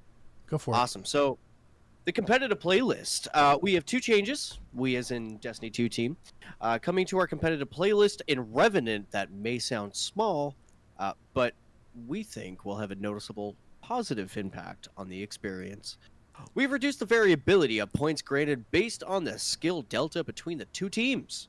Currently, as it stands, the difference in the opposing team's skill compared to your skill can have an outsized impact on how many points you gain after a win or lose after a loss. While this can help to offset the sting of falling to a higher skilled team that is currently at or near your rank, the variability can also make the point reward amounts feel confusing. So we've streamlined the way the points are calculated to better align the actual rewards with what players would expect to see after a game. So just to quickly recap over that, because sometimes whenever you're the host, and audience wouldn't know this, Todd, but we do, because we're OGs like that. Yep. You're going through the motions and you're on performance, and it's like, let's talk about this so I can retain what I just said. I mean, Okay, so yeah. reduce variable of points grant based on the skill delta. Okay, so essentially Yeah. what this is addressing, sometimes the way points are either rewarded or taken do not make sense right now. They don't. In very the random. current comp system, the way it is, I mean, you could lose a match, perform well, maybe even be the top performing person of your team, but lose a lot of points. Yeah. Other times you can get beat pretty badly and lose no points, like 7. It's true. It I doesn't think make sense to me either. the thing I like here, what they were talking about here is, say you're the strongest on your 3 stack. Right. Or you're randomly, you're playing solo, and you jump in here, and you're holding your team up, and you're obviously going to lose because it's just a lopsided game. Well, the great thing about this is that you're not going to be punished as much as the other two that maybe didn't contribute to the match as much. And this goes back to performance-based, how they're awarding the points or taking away the points, the severity of the points are taken away at the end. I like this. I like that they're doing this. So good on you, Bungie. We'll see if it works. We'll see. I don't know. So I'll get to the next competitive point here in a moment, but first I'm going to take a moment to answer Cam the Jellyman's question, which he says, I want to know what you guys want to see changed with Crucible and if this is going in the right direction. Cam, just to quickly answer that, in short, I think that ever since Destiny, aka Bungie, whatever, has announced the Destiny 2 PvP strike team, things have slowly been going in the right direction, but in a pattern of 2 steps forward and 3 steps back. Now, when I say 3 steps back, typically, I mean, well, the news of the Bungie layoffs, of course, that would be considered a step back, and the fallout to follow afterwards. Not to mention, they're saying that they're downsizing the particular content drops that they're going to be giving out, although some of it is, well, some of it's going to be free drops. Right. So it makes sense. You know, there's got to be a balance here. But in terms of just PvP Strike Team and the direction that PvP has been moving in, I think that PvP itself has been moving in the right direction. They're still trying some things. They're taking away some banger ideas that they had in the past. They're putting in some old bad ones that they had in the, you know what I'm saying? They're constantly changing things. I forget the game mode that they had introduced last season in competitive, and they also brought it to trials. But it was basically where they discouraged the use of your special weapons, such as shotguns, such as like hardware. It was like hardware. I loved hardware. It was a great. It's primary weapons, I think, or you could use other weapons, but it was very scarce. It wasn't called hardware. No, I know you're talking about the ammo system. Oh yeah. Exactly. So I can't remember. It's some kind of counter. I want to say it starts with a C. They didn't keep it up. Checkmate. You know, they didn't keep it in the game. What's it called? Checkmate. Yes. Yes. Yeah. And they don't have it right now in the game, and I think that was a great success. I thought it was. But again, I still think the overall scheme of things, we're moving in the right direction. Yeah. I mean, Bungie has to, in order to, I mean, it is a 10-year game, Kingsley. I get it. But they have to innovate. They have to keep innovating in PvP because they still have a solid player base in PvP. I know the numbers are down right now, but let's think about it here. Think about all the comparable games right now that are out that are pulling for people's attention. And there's a lot of new kids on the block. People are wanting to jump in and play Space Marines and Wukong, and I mean, there's you have your PvP games out there. I mean, Call of Duty Black Ops 6 is coming out soon, so I mean, the player base is always going to go up and down, and that's just the way. It's just the way the population is. Population. Whenever Destiny has a healthy population is when PvP is at its best. Yes. Better sample. And I'm sure even Kingsley, from the PvE perspective of things, or Kato, or our other friend Sin, they could all probably attest to the same thing, that whenever there's a good health, well, I guess maybe even not actually, because we're mostly playing with our friends in PvE, unless you're doing some public, playlist type things, I suppose. Right.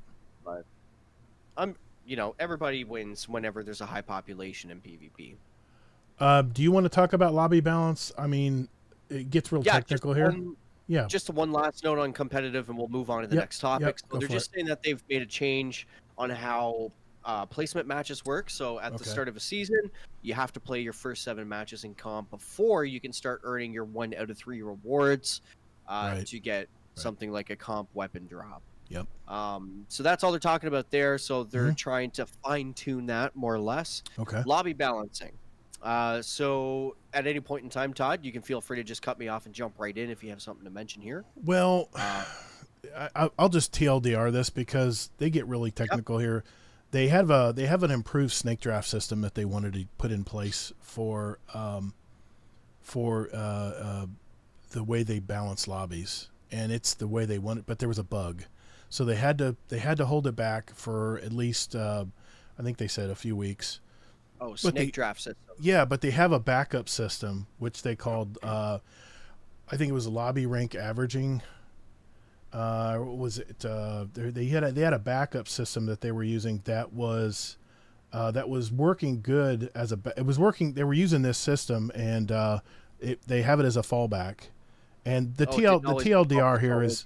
The TLDR is they're going to use this system until I think it was lobby rank average is what they were using. It was called, but they had an issue with the snake draft, the snake draft 2.0, where it's supposed to balance teams better, especially even in fire team based matchmaking. It was supposed to balance lobbies better as far as finding matches, and I'm always for trying to find a fair game, and I realize with the slow player base right now that's just going to be tough to do, but we really don't have to get into this part, Sweaty. It basically just says, hey, we have a new snake draft system that we're using. There's a bug. We have to wait for a little while. We'll tell you when it comes out. We'll roll it up. We're going to roll it out soon, but they have this lobby rank average system, which was their fallback, and that's all they're saying there. So, but the thing you want to get to, man, you want to start telling people about the sandbox? Yeah, sure, man. So there's a lot to talk about in the sandbox. Yeah. But we had an abilities and gameplay preview last week, and next week we'll have a weapons and armor preview. Yes. So we're not going to spend too much time on it here this week. They mentioned here that we did have one note we missed last week. In Revenant, we're going to be placing a cap on the amount of crouch inputs you can enter, Priceless Cloud, you listening? Per second to equalize hold to crutch with toggle crouch in terms of its behavior. So essentially what they're saying here is crouch spamming. This is mainly targeted at macro crouch spamming. Yes. What we don't know yet, and the reason I call it Priceless, I love you, Priceless, don't hurt me, is because of teabagging. We don't know if it's going to affect teabagging yet. How quickly or how rapid you're going to be crouching. Is it just macros? That information we don't have yet. But what we do know is they're going to be, in some sense, penalizing the idea of crouching too much, too quickly, too fast, aka macro targeting, because they did say that macros are against their terms of use. So yes, that is something that they're taking some action behind. Yep. In addition, we also want to focus on a small bit of weapon balance. We'll have an upcoming and generally give a summary of where our meta sits currently. So, I mean, I'm not going to go through all this, but they do have some graphs that they show us talking about our primary weapons, some usage, difference between scout rifles, pulse rifles, auto rifles, the typical graph that we would see. I studied this, and the takeaway on this is this first graph up top here talks about what the meta is or what everyone's using in all skills. And I'm a pulse rifle user, but you notice auto rifles and hand cannons are way up here, getting used quite a bit. And that's against all skills. But let's separate it by high skill. Hand cannon's still way too powerful, and in my opinion. I'm not a hand cannon lover, but hand cannons are just still too strong. And you can see pulse rifles and auto rifles start falling down into your average use, and you get into higher level activities, and hand cannons are just crazy. And you get into high skill detail. They talk about actually what weapons. The Rose, Elsie's rifle, Kvostov. And Kvostov has been very powerful in the Crucible.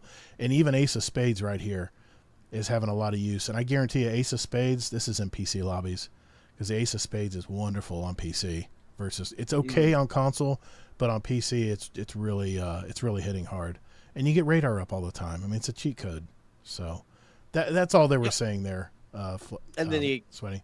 They go on to also offer some numbers in terms of what's going to be nerfed and buffed. Oh boy, here we go. If you want some in-depth information on that, I'm actually going to recommend that you go take a look at that one, because mostly people just want one or two, or their weapon choice preference. Right. So just go read the TWID if you want the specifics on your favorite weapons. Yep.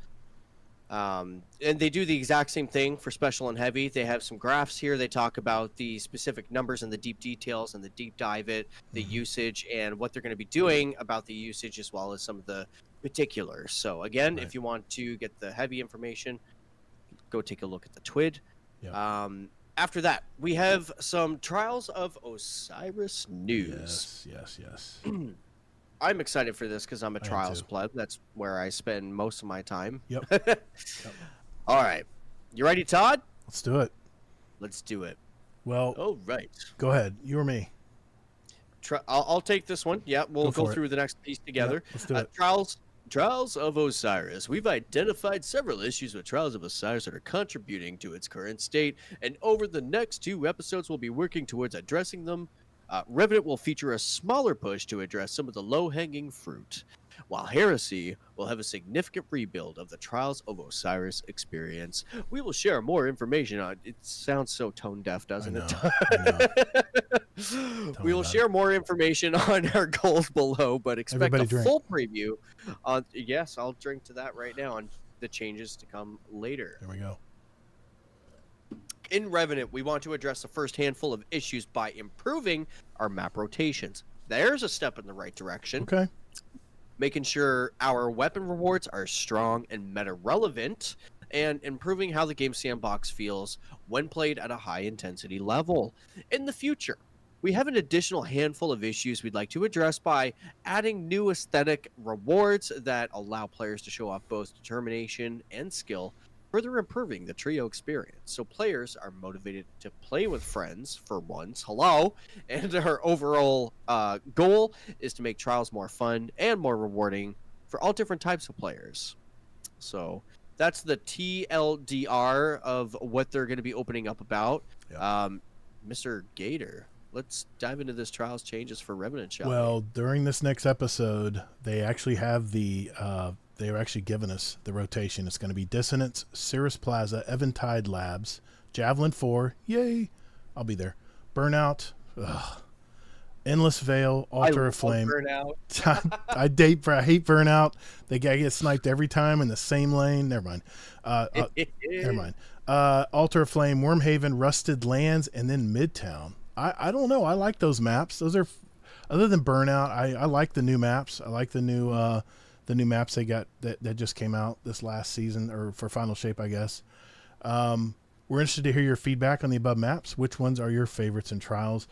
But in terms of rewards, we want to add new and exciting rewards, improve the ones that currently exist in the trials loot pool, and strike a better balance in terms of what rewards can be earned each week. So, for Revenant, we'll be introducing a newly buffed, a strongly statted, heavy burst hand cannon to the loot pool. Yesterday's question. Law, right? I think I'm on it, man. That's probably one hand cannon that I actually will work for, because I love Warden's Law. I love the 2-shot. Yeah. Alongside a revision of the rocket launcher, Tomorrow's Answer. Now talk about tone deaf. Are you excited about Tomorrow's Answer there, Sweaty? Oh, hell yeah. Oh, come on, man. Quit lying. Tomorrow's Answer? Man. Come on. For the Moist Boys. We come and we pack in the heat. We the Moist Boys. Damn right we're looking forward to Tomorrow's Answer. Come God on, damn it. man. Gotta hype this up. I can't get excited about a rocket launcher. I got a million of them in my that are all do the same things. You know, I honestly have no idea which one it was. Yeah, I actually have one. In DIM. I think I have a Tomorrow's Answer. Let's just find out here real quick. You know what? While you're taking a look there, Todd, yeah. Cam had a question for you, and I wanted to bring it up right quick. So sure. He goes on to say, I want to hear my pop's take on teabagging. After the trial section. Teabagging. Right. No, that's not it. No, I got rid of it. I got rid of it. I used to have a Tomorrow's Answer. I think I ran out of vault space, and just said heck with it. So nope. For the audio listeners, we're watching Gator fumble on Twitter. I'm just joking. It's actually DIM. I'm trying to find it. I was trying to find it on DIM, and of course it's not there. But yeah, Kingsley Mack had a comment in here. It says, "Well, here is how I see it on the PvP side. People are always complaining, and it has never changed over the years on the PvE side. It's gotten to a point where nothing they can do is changed enough." But here's the thing, Kingsley. When it comes to trials, we play trials for the guns. We play trials for the guns. We get the armor. We turn them into ornaments. They're don't get me wrong. The trials gear looks fantastic. I have it on all of my characters. But we make them into ornaments, and then we just put it on top of our armor that we use for everything in PvP. But you got to give us a better gun than a rocket launcher.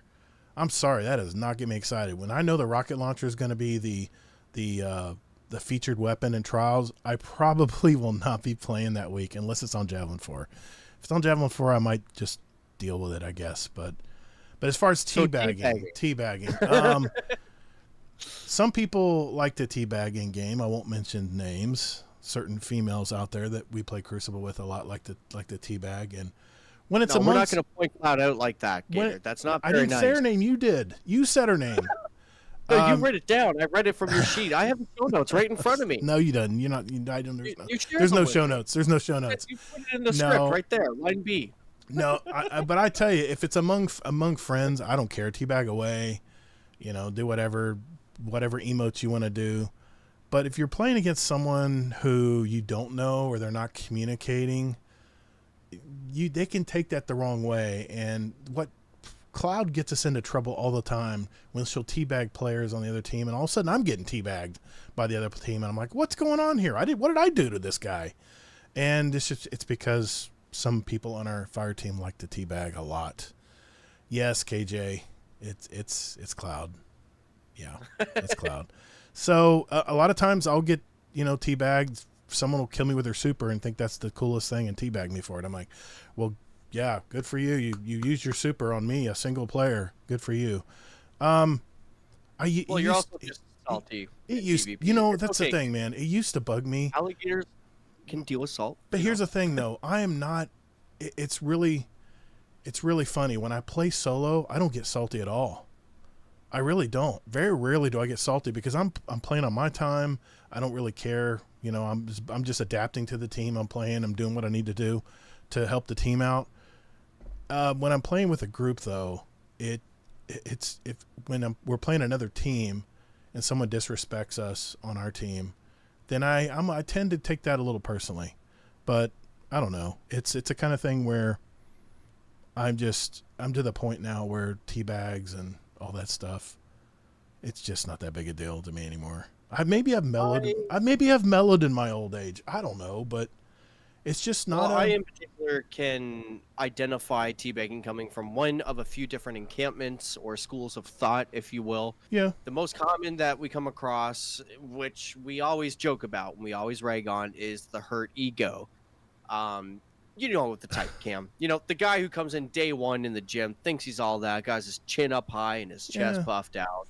And it's not until he gets tapped out the 10th, 11th, sometimes even the 12th time by the master or coach or sensei, whatever terminology you're using to reference the black belt, that they concede.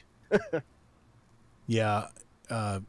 99 Cap, I hear you, man. It's not a sexual dominance thing. It isn't. She just happens to be the person who likes to do it. But Bradley had a good question here. Bradley Irvin, how do you think the icebreaker coming back into the way will change into the way into the game and the way that it'll change? It'll change. Sorry, I'm having a hard time reading that. So icebreaker coming back into the game and how it's going to be different. Do you think it'll regenerate ammo maybe slower? Maybe that's how they'll nerf it? I've never used it. I'm not sure. I'm not familiar with this weapon. Icebreaker is, I used it a ton in Crucible too back in the day. It's got a nice big open sight on it. It's a little unwieldy. It's a heavy rifle. I don't know. I don't know how it's going to work out in Crucible.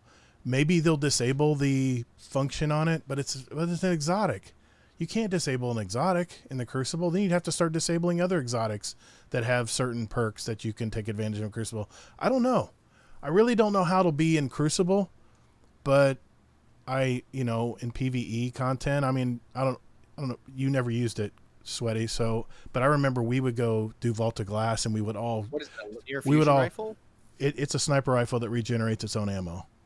And it's a heavy sniper rifle, so it has a lot of punch. In fact, I remember when I used to fire the icebreaker, that thing would jerk, and it was a major recoil on that rifle.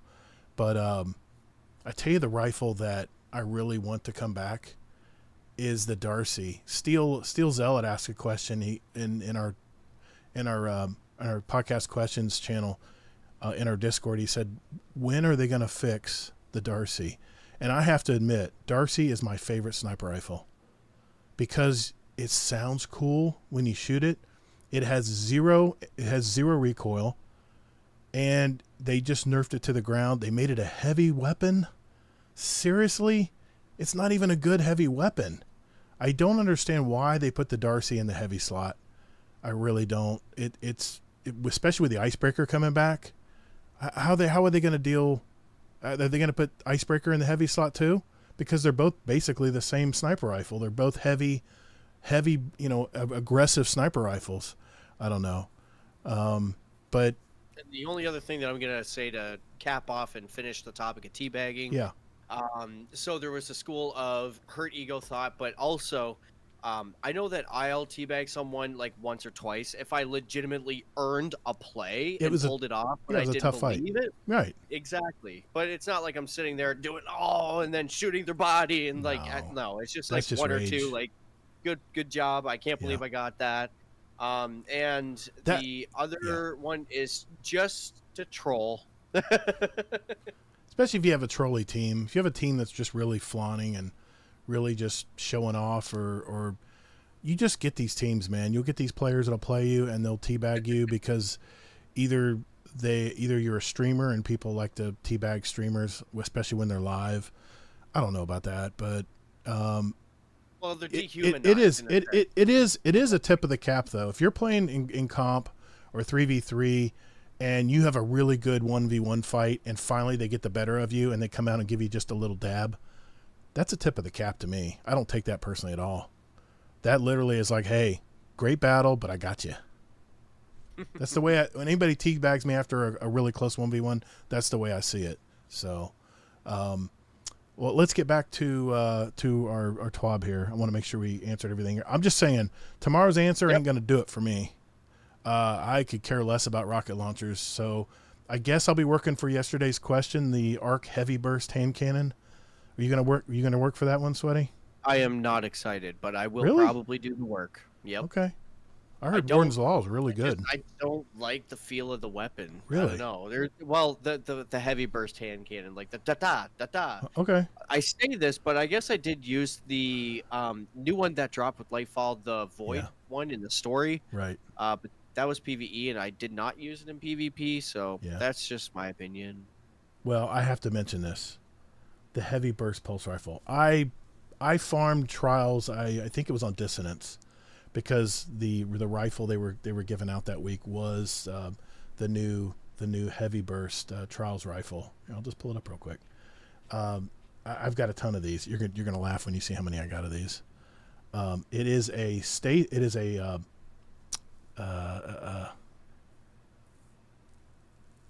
a heavy burst pulse rifle. I love the AN-92s from Battlefield. That's why I really love this style of rifle.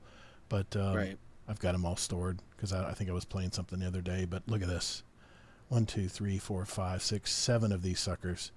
And this is a fun rifle. But I spent all weekend getting all of these Aisha's Care pulse rifles, the heavy burst. One, they fire too slow, and versus something like my good old Revision 0, which hits a lot harder. I had no issues with Revision 0 on the heavy burst mode. The range is maxed out on it. But Aisha's Care, I was not impressed, man. I was really let down. I played all weekend because for me, it's about the gun. It's about the gun. Whether it's Battlefield, Call of Duty, or whatever, it's all about the gun for me. And I worked all weekend to get this rifle for it to be very disappointing. It really wasn't as strong as I thought. So the fact that they acknowledge that the heavy burst pulse rifles needed help, they have buffed them. The critical hit damage will be going from 41.95 to 42.55, and they increased the RPM to 320. They did decrease the optimal time to kill from 0.87 to 0.8 flat. So, and aggressive scout rifles, they also helped, gave them a little bit of help. The critical damage went up about 0.7, and it allows better interaction with damage boost. So I'm not a big fan of the aggressive scout rifles, but I guess every little bit will help there. I thought they hit pretty hard already, but the fact that the Aisha's Care and all the heavy burst pulse rifles are getting some help here, I'm really happy about that. I wanted to mention that earlier when we talked about the buffs and nerfs they were doing, but that's the one that stood out to me. Dude, we got to go over the next part because this got me excited. Post-game standard? Well, no, the future trials changes. The Right. sneak peek. Yeah. But no, let's discuss let's talk about that. They said that we've updated the post-game standard, the non-adept weapon reward. The weekly weapon now has a focus 50% drop rate compared to the others. And instead of the only weapon being on that drop, that way if you already have that weapon, you have a 50-50 shot of getting another trials weapon. That's all they're saying there. We already have detailed number of changes coming from the ability and weapon sides that we believe will lead to a more balanced experience and promote variety of gameplay at the high end level. So to take bigger swing at things, we're also going to be running a very special variant of labs, class-based trials labs. So you're going to have one of each character in each fire team. What do you think about that? I think it's going to be different. They're going to have a hard time finding Titans. Well, I find too, like when things are in labs, unless people are super excited for it, people typically aren't in there. Right. So I don't really see it being, honestly, as sweaty as people might expect it to be. Could just be people checking it out. Could be people just goofing off. Be a Who novelty. knows? Yeah. Yeah. Well, they have it scheduled to run twice during next season, so we'll have to see what people say about that. A couple additional changes. They're currently being tested. We hope that you have them available to release sometime during the episode. Increasing the Osirian Cypher's cap and allowing them to have a chance to drop as a post-win reward on 7-win cards. Reducing the stratification of the fire team matchmaking to allow duos to match trios more often, with the goal of providing less forgiveness for any solo that gets brought in. Forgiveness. Yes. That gets brought into the fill, when they fill the game alongside the duo, if they complete the match. Good point there. Good point. So, okay, that's not bad. But they're going to be really tweaking trials. Not this episode, but the third episode. And do you wanna read that part, Fluffy? Yeah, definitely. Fluffy, sorry, Sweaty. Who? Sorry, my other PvP brother. Don't worry, I love Fluffy too. Yes. Sorry, 40 and Rob. Yes. So they go on to say that they're going to add some new aesthetic rewards to trials, including a new armor set. Hello. Thank you. For each class, and a new ship, Sparrow, Ghost, and exclusive emblem. Hell yeah.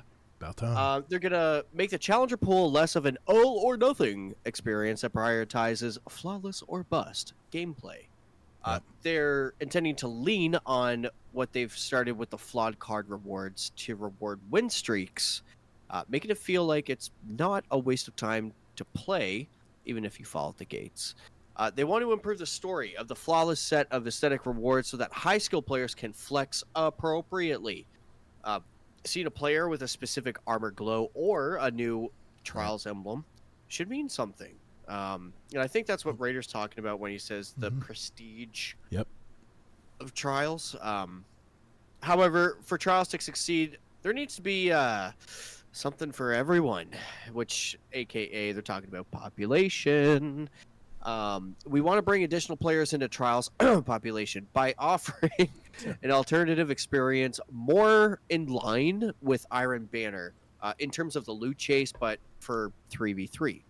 The focus here is on making it rewarding to play and not necessarily relying almost entirely on wins to attract players who otherwise avoid the current iteration of Trials entirely because of the perceived high skills nature. Now, they also want to update Dominion to be more in line with the modern sandbox. So as an example, they go on to say we're experimenting with making the zone appear later in each round and in increasing the time it takes to capture the zone, among other potential changes. Stay tuned. That's just a sneak peek. They'll have a more detailed, shall I say, twit in the future regarding the specifics. But that's what they're willing to share for the moment. Yeah, and that is for not this episode, not Revenant, but the following one, that they're going to make these changes. Now, one thing I heard here, Sweaty, that really caught my attention, and this is maybe for my Iron Banner fellow players out there, is they're making it more of a, I hate to say the casual. I hate to say that word casual, because this is high-end PvP, right? But they're making it more approachable, let's say, for getting loot. Streamlined to those who otherwise wouldn't play. I like this. Dude, I remember Destiny 1. If you didn't have just a stack, 3-stack of really, really good players, like 1%ers, you would not last in Trials at all. And there was no solo queuing. You had to have a team of 3. So you drag 2 other players with you that don't really play a lot of Trials, but you want to play Trials. There was no team-based matchmaking. There was no find a fire team back then. You had to go to third-party sites, and everyone would look at your ELO score in Trials, and if it wasn't at a certain level, they would just pass you up. It was so frustrating for someone trying to get into Trials in Destiny 1. This is what I'm saying. Destiny 2 and Bungie has to innovate in this area to get more people to play it. I think if they need to do this probably in raids as well. But that's another issue. We can talk about that another time. But I like that they're saying it's going to be more like Iron Banner, because Iron Banner to me is competitive, but it's open to everybody, right? So I like that. I wanted to mention that because when I saw them say that, that perked my ears up a little bit. So it gets me excited, you know? So let's see. Definitely. Anything else to just mention? A little, just a little side note for chat here. If you happen to be hanging out in the YouTube chat and you appreciate the conversations that you're hearing, why don't you do our good friend ToddtheGatr a favor here and just click that like button down below. That'll not only help his channel, but contribute to him pursuing his goal of continuing to provide this type of content. Yeah. Thank you. Appreciate for that. this message. And if you haven't subbed already, give me a subscribe. Give me a sub. Be nice. Yeah, you'll get updates whenever I go live with the show. The Guardian Downcast does go live on this channel, and like I said, I'm always releasing new videos out as well. So shameless plug. There we go. Got it out of the way. 100%. Okay, let's finish. Sandbox, is it? Yep. Yep. On the sandbox, they're doing some skill and rank changes. Do you want to read any of this? I know with Iron Banner, I've got to read Iron Banner because I love Iron Banner. They say they're planning to offer a more relaxed variant of Iron Banner with minimal matchmaking and stratification and a focus on the less serious game modes like Fortress, Eruption, and improved version of Tribute. Man, Eruption was so frustrating last weekend. I mean, it would punish you if you got a kill streak, and you'd have to run around and play crazy to try to find somebody, and you end up just blowing up. But they want to improve the Iron Banner experience, especially for the casual and mixed skill fire teams. That is very good news because one thing when we put a fire team of 6 together, the skill levels are all over the place, and I like the fact that they're addressing this. They're going to better sort the fire teams based on skill variants present within them so we can more effectively differentiate between an actual highly skilled stacked fire team, pub stompers, and casual mixed group of friends of clanmates or clanmates playing together. That's exactly what we do. We don't put sweaty teams together. No offense, SweatySpookz.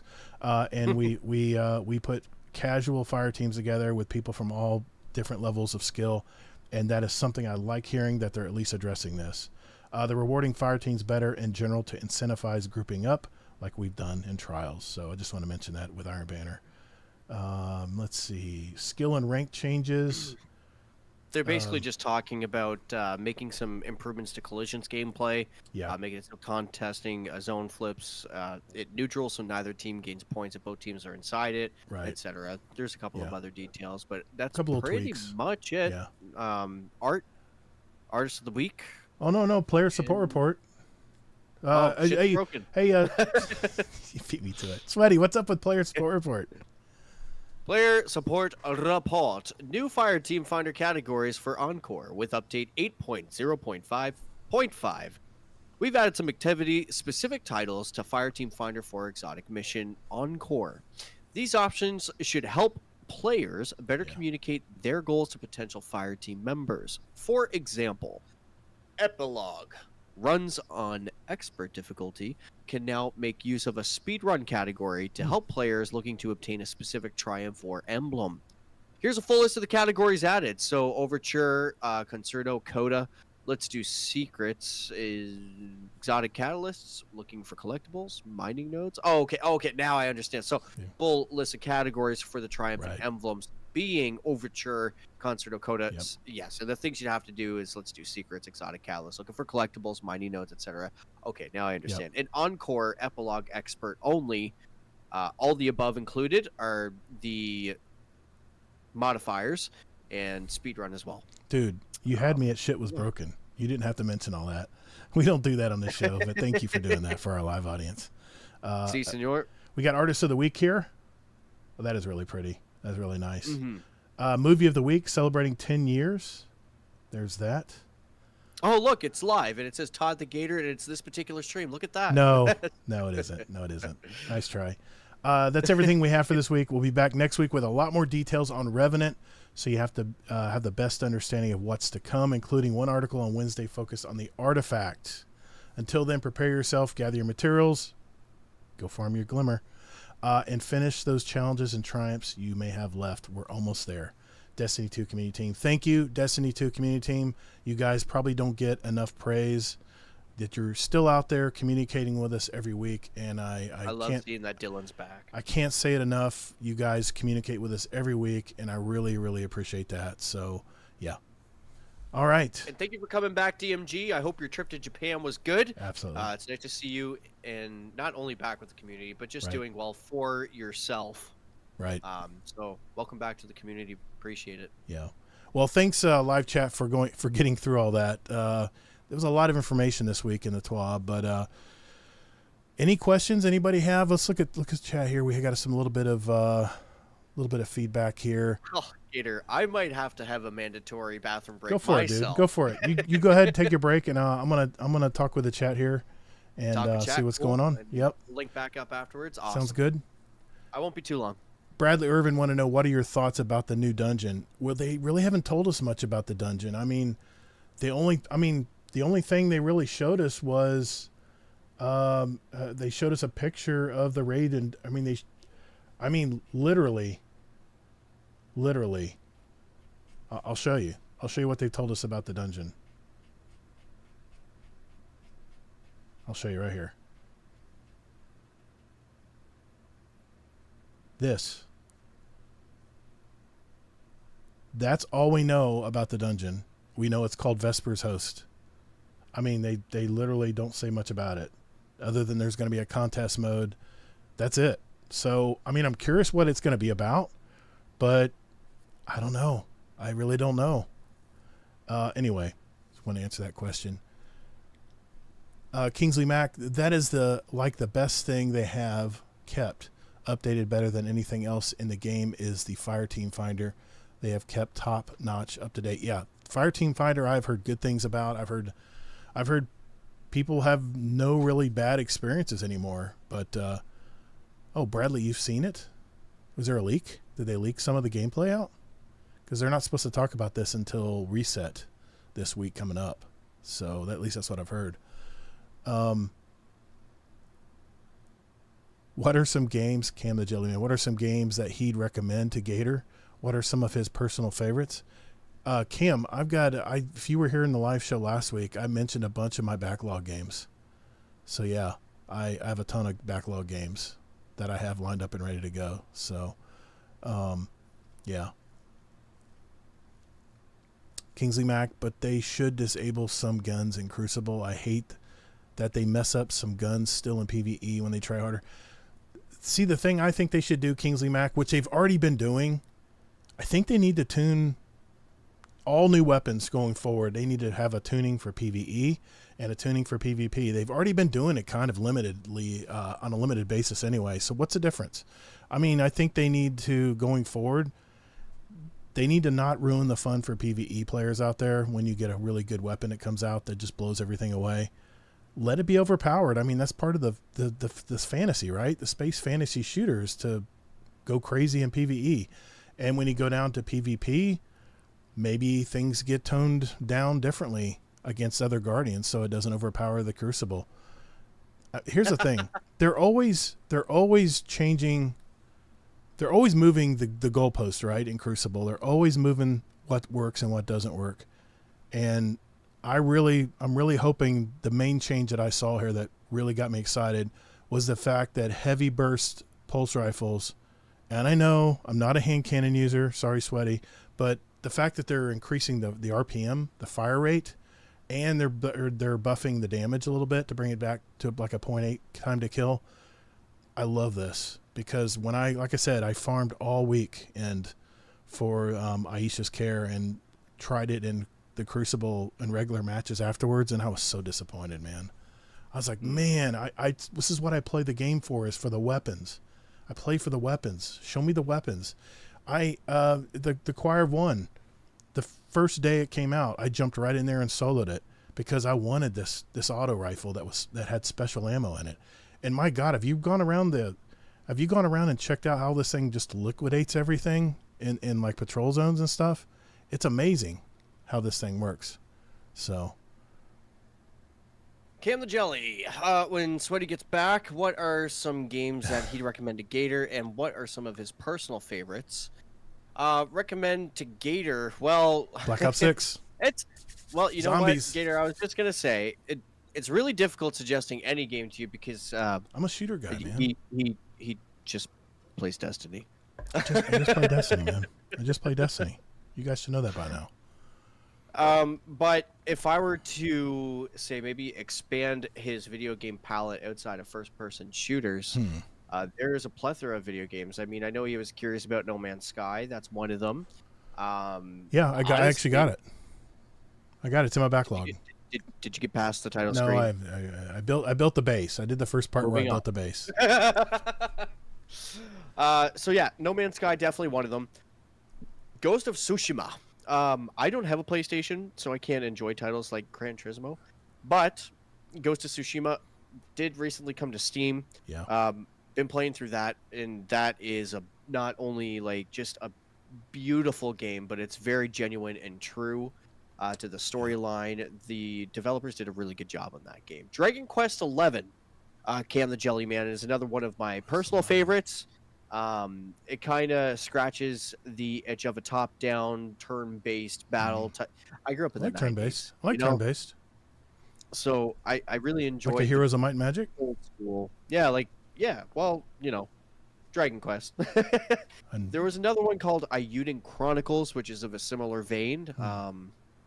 Halo Infinite, another game that I play. It's kind of falling off in terms of favorites, but I've definitely had my time there. Diablo 4, Multiverses, Baldur's Gate 3. I've got it. Is an experience worth playing and going through and learning. Even if you have never played Dungeons and Dragons, right? I've heard you can still have fun playing it.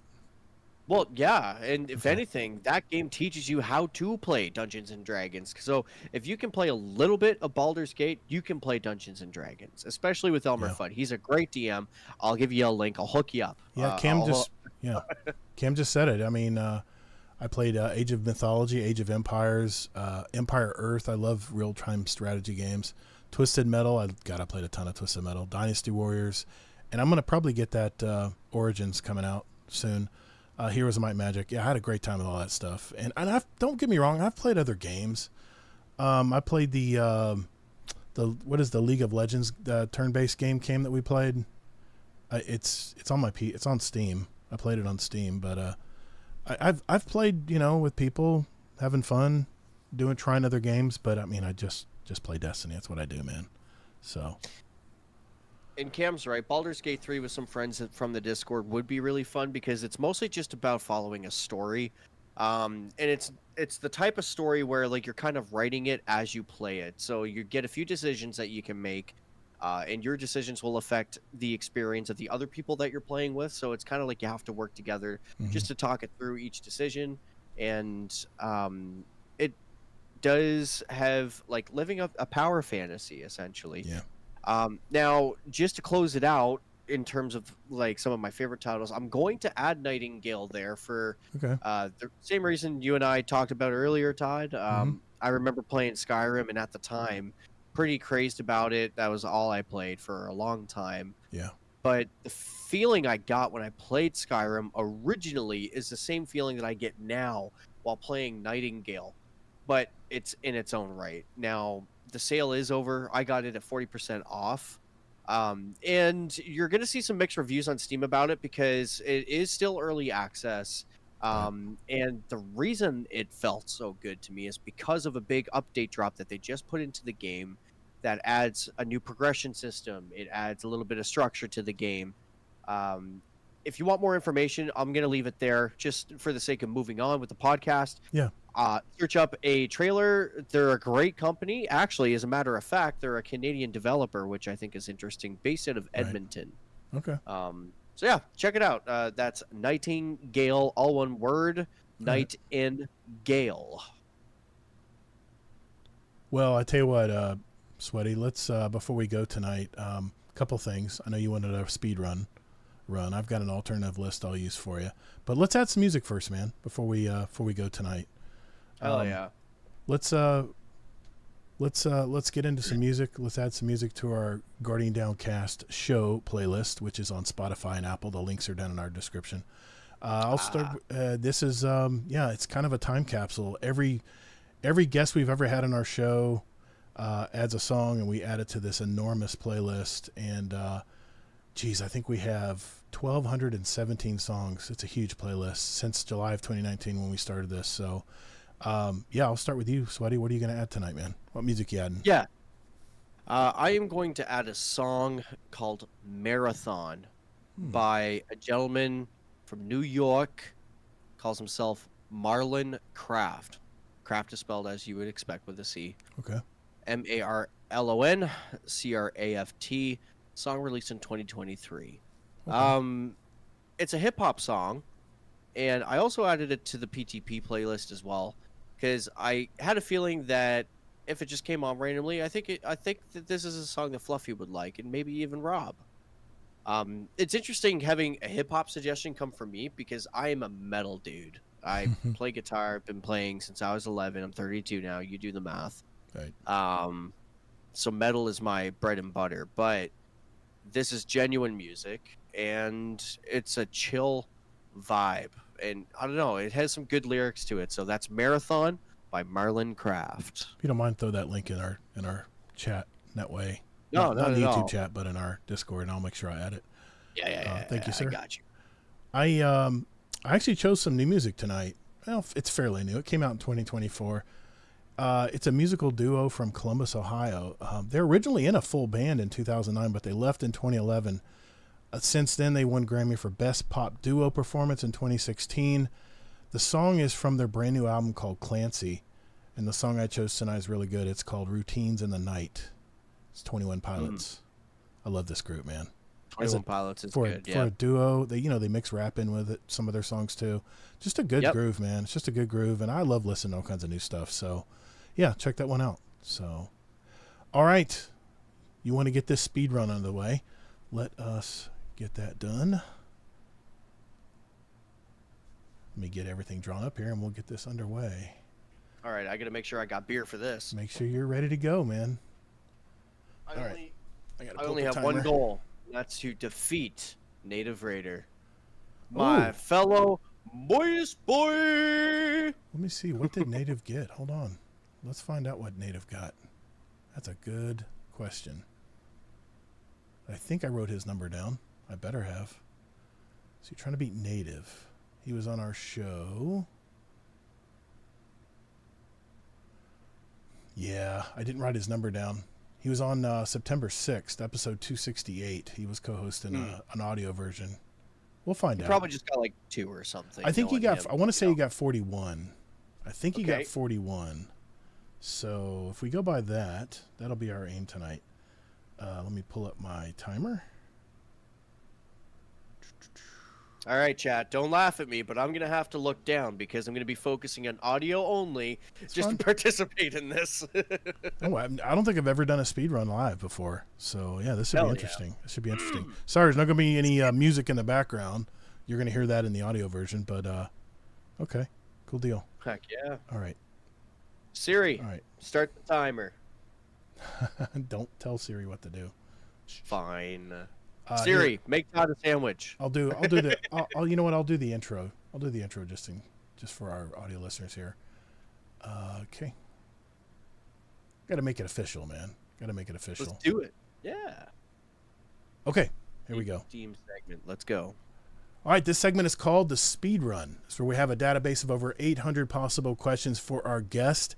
And Mr. SweatySpookz here will have 2 minutes to answer as many as he can. These are short 1 or 2 word answers. And at the end of the year, the guest with the most answer will win a prize and title of 2024 Speedrun Champion. The questions are custom curated by me, so no one can memorize the order and just quickly answer what comes to mind. Tonight, I'm going to read out the questions from my list, and my digital assistant here will help me with the timer. Deadpool 1 Merc is still our current leader with 50 questions answered. So what do you think? Congratulations. Probably good. That person right there is probably going to be the winner at the end of the year. We'll see. We'll see. We still got some year left. Shaming my own co-host from the Blueberry Lounge, Native Raider. I'm pretty sure he got 40 or 41. Let's just say he got 41. That'll give you a goal. Pretty right? good score, man. He did pretty good. He wanted to do the speed run, so I said, okay, we'll do the speed run. All right, you ready, SweatySpookz? I'm ready. Here we go. I'll start the clock on your first answer. Here we go. 3, 2, 1. Warlock, Titan, or Hunter? Hunter. Cold pizza, yes or no? Yes. Void, solar, arc, or stasis, or strand? Solar. If you could live anywhere in the world, where would it be? Kelowna, BC. Morning person or night owl? Night owl. Controller or mouse and keyboard? M&K. Hand cannon or auto rifle? Hand cannon. Strikes, Crucible, or Gambit? Crucible. Are you an AMC Stubbs member? No. Do you like pickles?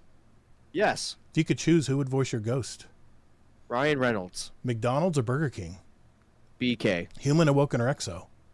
EXO. Water balloon fight or food fight? Food. Is Scum Death your uncle? Absolutely. What's your favorite Destiny planet? IO? Snuggle or cuddle? Cuddle. Zavala, Cade, or Drifter? Cade. Have you ever been to the lighthouse? Yes. What's the best sandwich? Ham. What armor slot do you use as an exotic? My cloak. Pineapple on pizza? No. Ikora, Cade, or Zavala? Cade. Red Vines or Twizzlers? Twizzlers. What number am I thinking of? 7. No. Holidays, yes or no? Yes. What's your favorite word? F. Destiny 2 seasonal events, yes or no? Yes. What's one thing you own that needs to be thrown out? The garbage? What's the worst job you've ever had? Busboy. Cake or pie? Pie. Do you have a tattoo? Many. Fries or onion rings? Onion rings. Favorite drink? Pepsi. Oatmeal on bagels? No. Solo or fire team? Fire team. Gas, electric, or diesel? Gas. Can you drive a stick shift? Yes. Xbox, PC, or PlayStation? PC. Do aliens exist? Nope. Favorite music genre? Metal. Star Trek or Star Wars? Star Trek. Dogs or cats? Cats. Mario or Sonic? Mario. Chocolate or vanilla? Chocolate. Destiny 1 or Destiny 2? 2. Raids or dungeons? Dungeons. Fashion or function? Function. Precision or in spray or play? Precision. Soup or sandwich? Sandwich. I'll give you one more here because I stumbled on one here. Actually, I got to be fair here, man. That was 50. So you tied. You tied. Oh my gosh. Well, I mean, you guys are here to witness it. Fair and square. Fair and square. I can't believe you hit 50 tonight. I'm double checking that, but it looks like Deadpool 1 Merc, you'll be sharing that with Mr SweatySpookz here. And you did it live. I mean, there's no editing of this. I mean, nope. No, there's no editing anyway, but what I'm saying is yeah, you guys hear it live. That's different. God, I can't believe you did 50, man. Was that what was that? Tied for the top? You're tied for the top for the year. Holy Deadpool 1 Merc had 50. I just So pulled a Sin Media. You guys are tied. You know what I might do? If you guys continue to be tied at the end, I might bring you guys back for a playoff. How's that sound? We'll do it live. Double dog. Fuck it. We'll do it live. Down. It's all right. I already Hell yeah. got past the 30 seconds. All right. Dude, that was fun. That's fun. Damn, I can't believe you got 50. Man, it's different when it's live. That, Native Raider. It's different when it's live. Yeah, you beat Native. Sorry, Native. Sweaty smoked you, man. Whew. I waited 2 years for this. I've been practicing. I gave you an extra one because I did bumble. One question. That was fair. Man, you know another thing too. Since we're talking on YouTube here, I don't think there's much of a delay versus Discord, so maybe there's a slight advantage there. But hey, everyone was here. Everyone was here to witness it. So 50 questions answered. Congrats. That's right. SweatySpookz. Good job, man. Very good. Thank you. I wasn't expecting that number, honestly. That's awesome. Oh my God, I can't believe you got 50. Unbelievable. Welp, that is the show tonight, guys. That's all I had on the agenda tonight. Is there anything else you want to bring up, Sweaty, that you want to talk about while we have our live audience here? Yeah, I mean, just if you're interested in checking out any of my content community that I am with, the Blueberry Lounge, we're good friends with Guardian Downcast here as well. Yep. We like to coordinate as much together as we can because we have a blast together, no matter what we're doing, whether we're doing drunk raids, which unfortunately we have been told that we're not going to have Todd's participation anymore because we abused him a little too much on the first time. I don't think I'll be taking that test again. Give me. I tell you what, if you do Destiny weapons, I will smoke it because I know every Destiny weapon. I don't think there's one Destiny weapon. Not even the gauntlet. I was just talking about the drunk raid. Oh, yeah. The drunk raid was rough. Yeah, you probably got that stashed away somewhere to use for later. I might have gone shirtless on that one. Yeah. But yeah, you can find us the Blueberry Lounge. We as well have a podcast, me and my co-host Native Raider, that I keep roasting. but he knows it's out of love because I do love him very much. So yeah, the Blueberry Lounge. We have a podcast, Discord. If you're curious on how to get a hold of us, I'm sure anybody in Guardian Downcast happy to help you out. Absolutely, yeah. And you want to go to our Discord and join our community? It's discord.gg/Guardian Downcast. Discord.gg/Guardian Downcast. My mouth doesn't work tonight. After that start tonight, man, I tell you what, that was rough. I guess I'm gonna have to just add an audio output capture as we're live, because my desktop audio, which is my input, what I can hear through here, you guys couldn't hear it, and that's the second time it's happened now. So that's driving me nuts, man. So I'll just have to make sure that for each scene I just add that new source. That's so crazy. I'll just leave the source here for next time.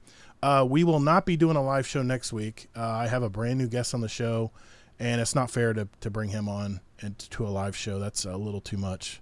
Unless he says he wants to be on live, I will not be doing a live show next week. So, yeah. Playing any community games for live soon? Actually, yeah. If you don't mind me. No, go for it, Sweaty. Because I will forget. Blueberry Lounge is holding an All-Stars challenge. I heard that there was an, shall I say, a challenge put forth from the GDC Nature against the BBL in terms of a raid. So before that challenge come out, I set something up. I wanted to call it the All-Stars Challenge. So, in short, and it's subject to change depending on who signs up and who wants to do what. So this is wide open. If you're interested in participating, please sign up, because the fine details are best worked out with the group as a whole. So anyways, what I have right now is an idea.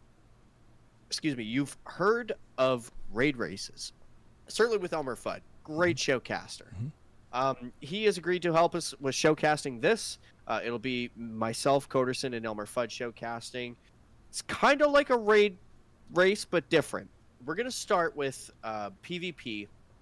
We're going to hit up Gambit, and then we're going to do the PvE being a raid.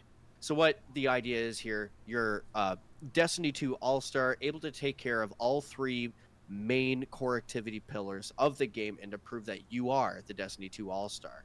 So the way the PvP part will work, it's going to be Rumble elimination style. What that means is there will be continuous matches, and after the end of each match, whoever comes in the last bottom two is eliminated until there's only 3 people standing, at which we'll change the rules to be like a hardcore trials match type of thing, where you only get the one chance.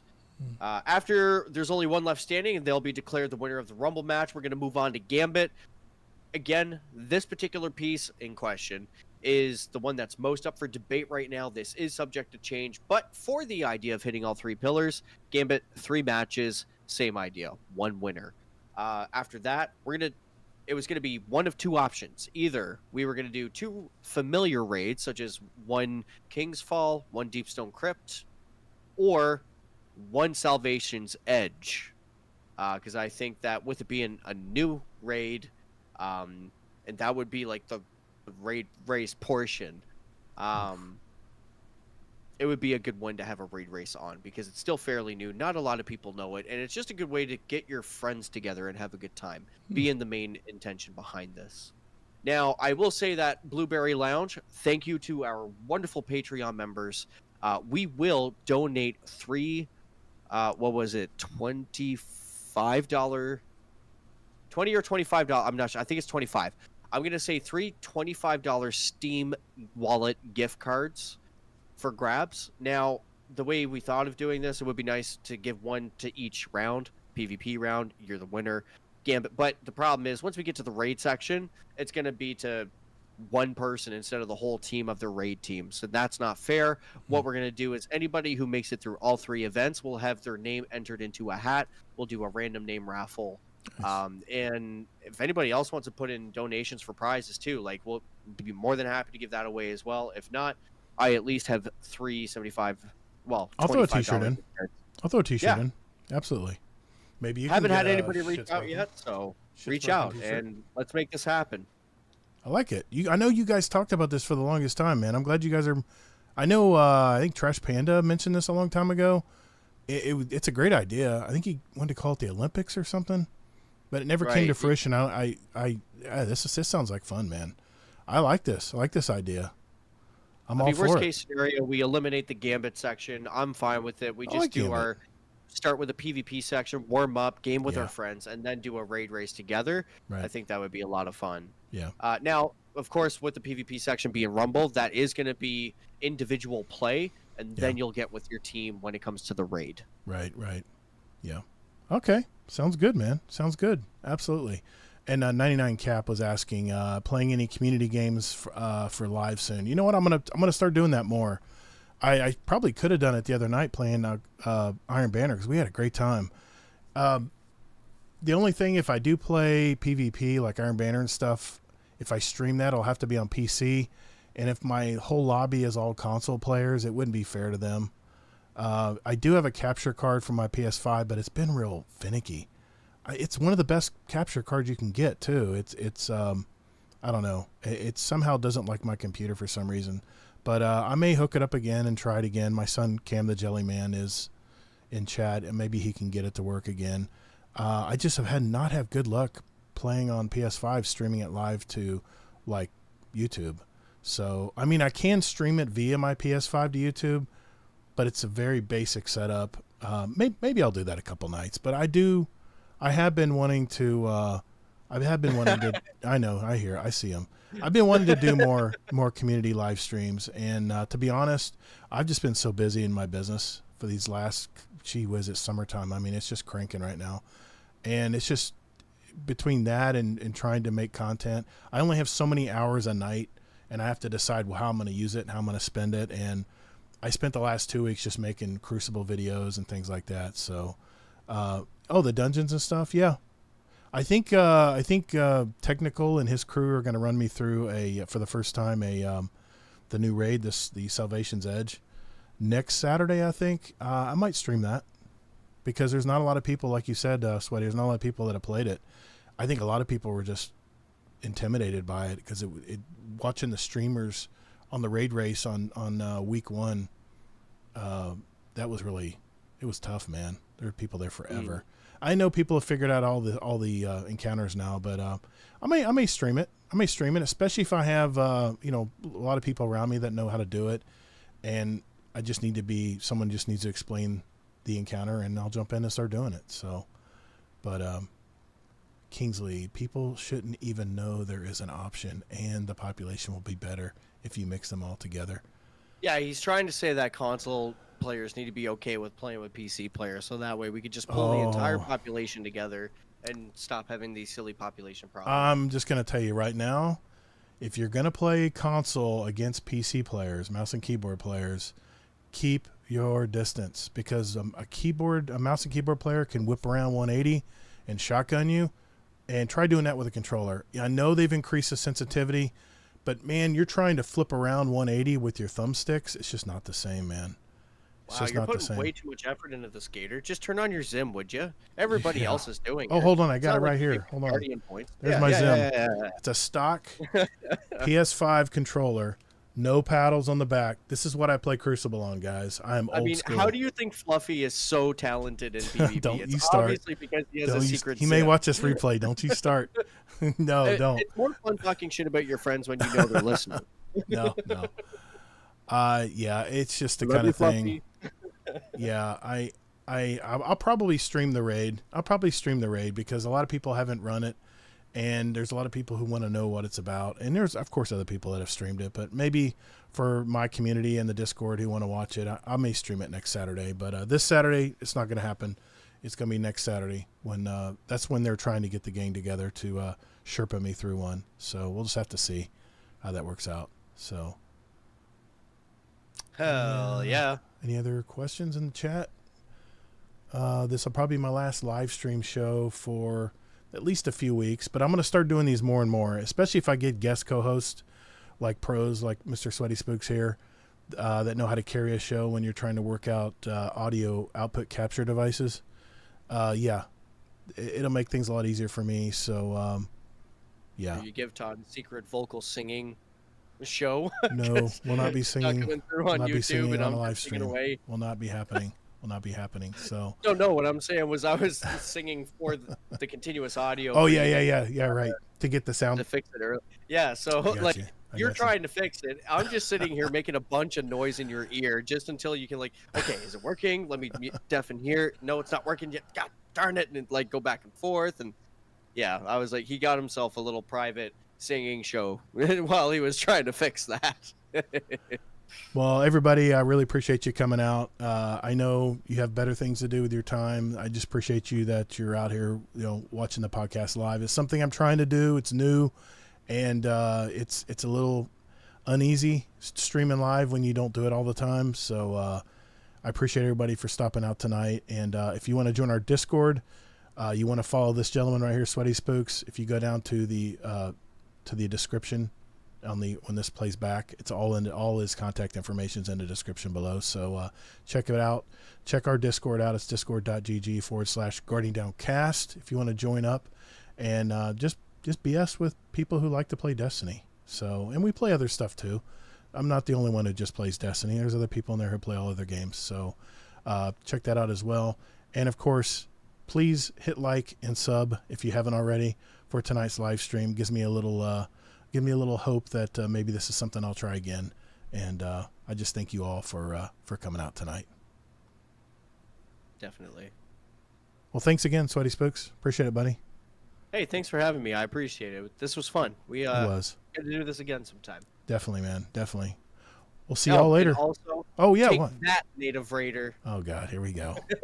The shit talking's going to start. Thanks, everybody. Thanks for coming out. Love you guys. And I'll see you next time. Later, Guardian. Deuces.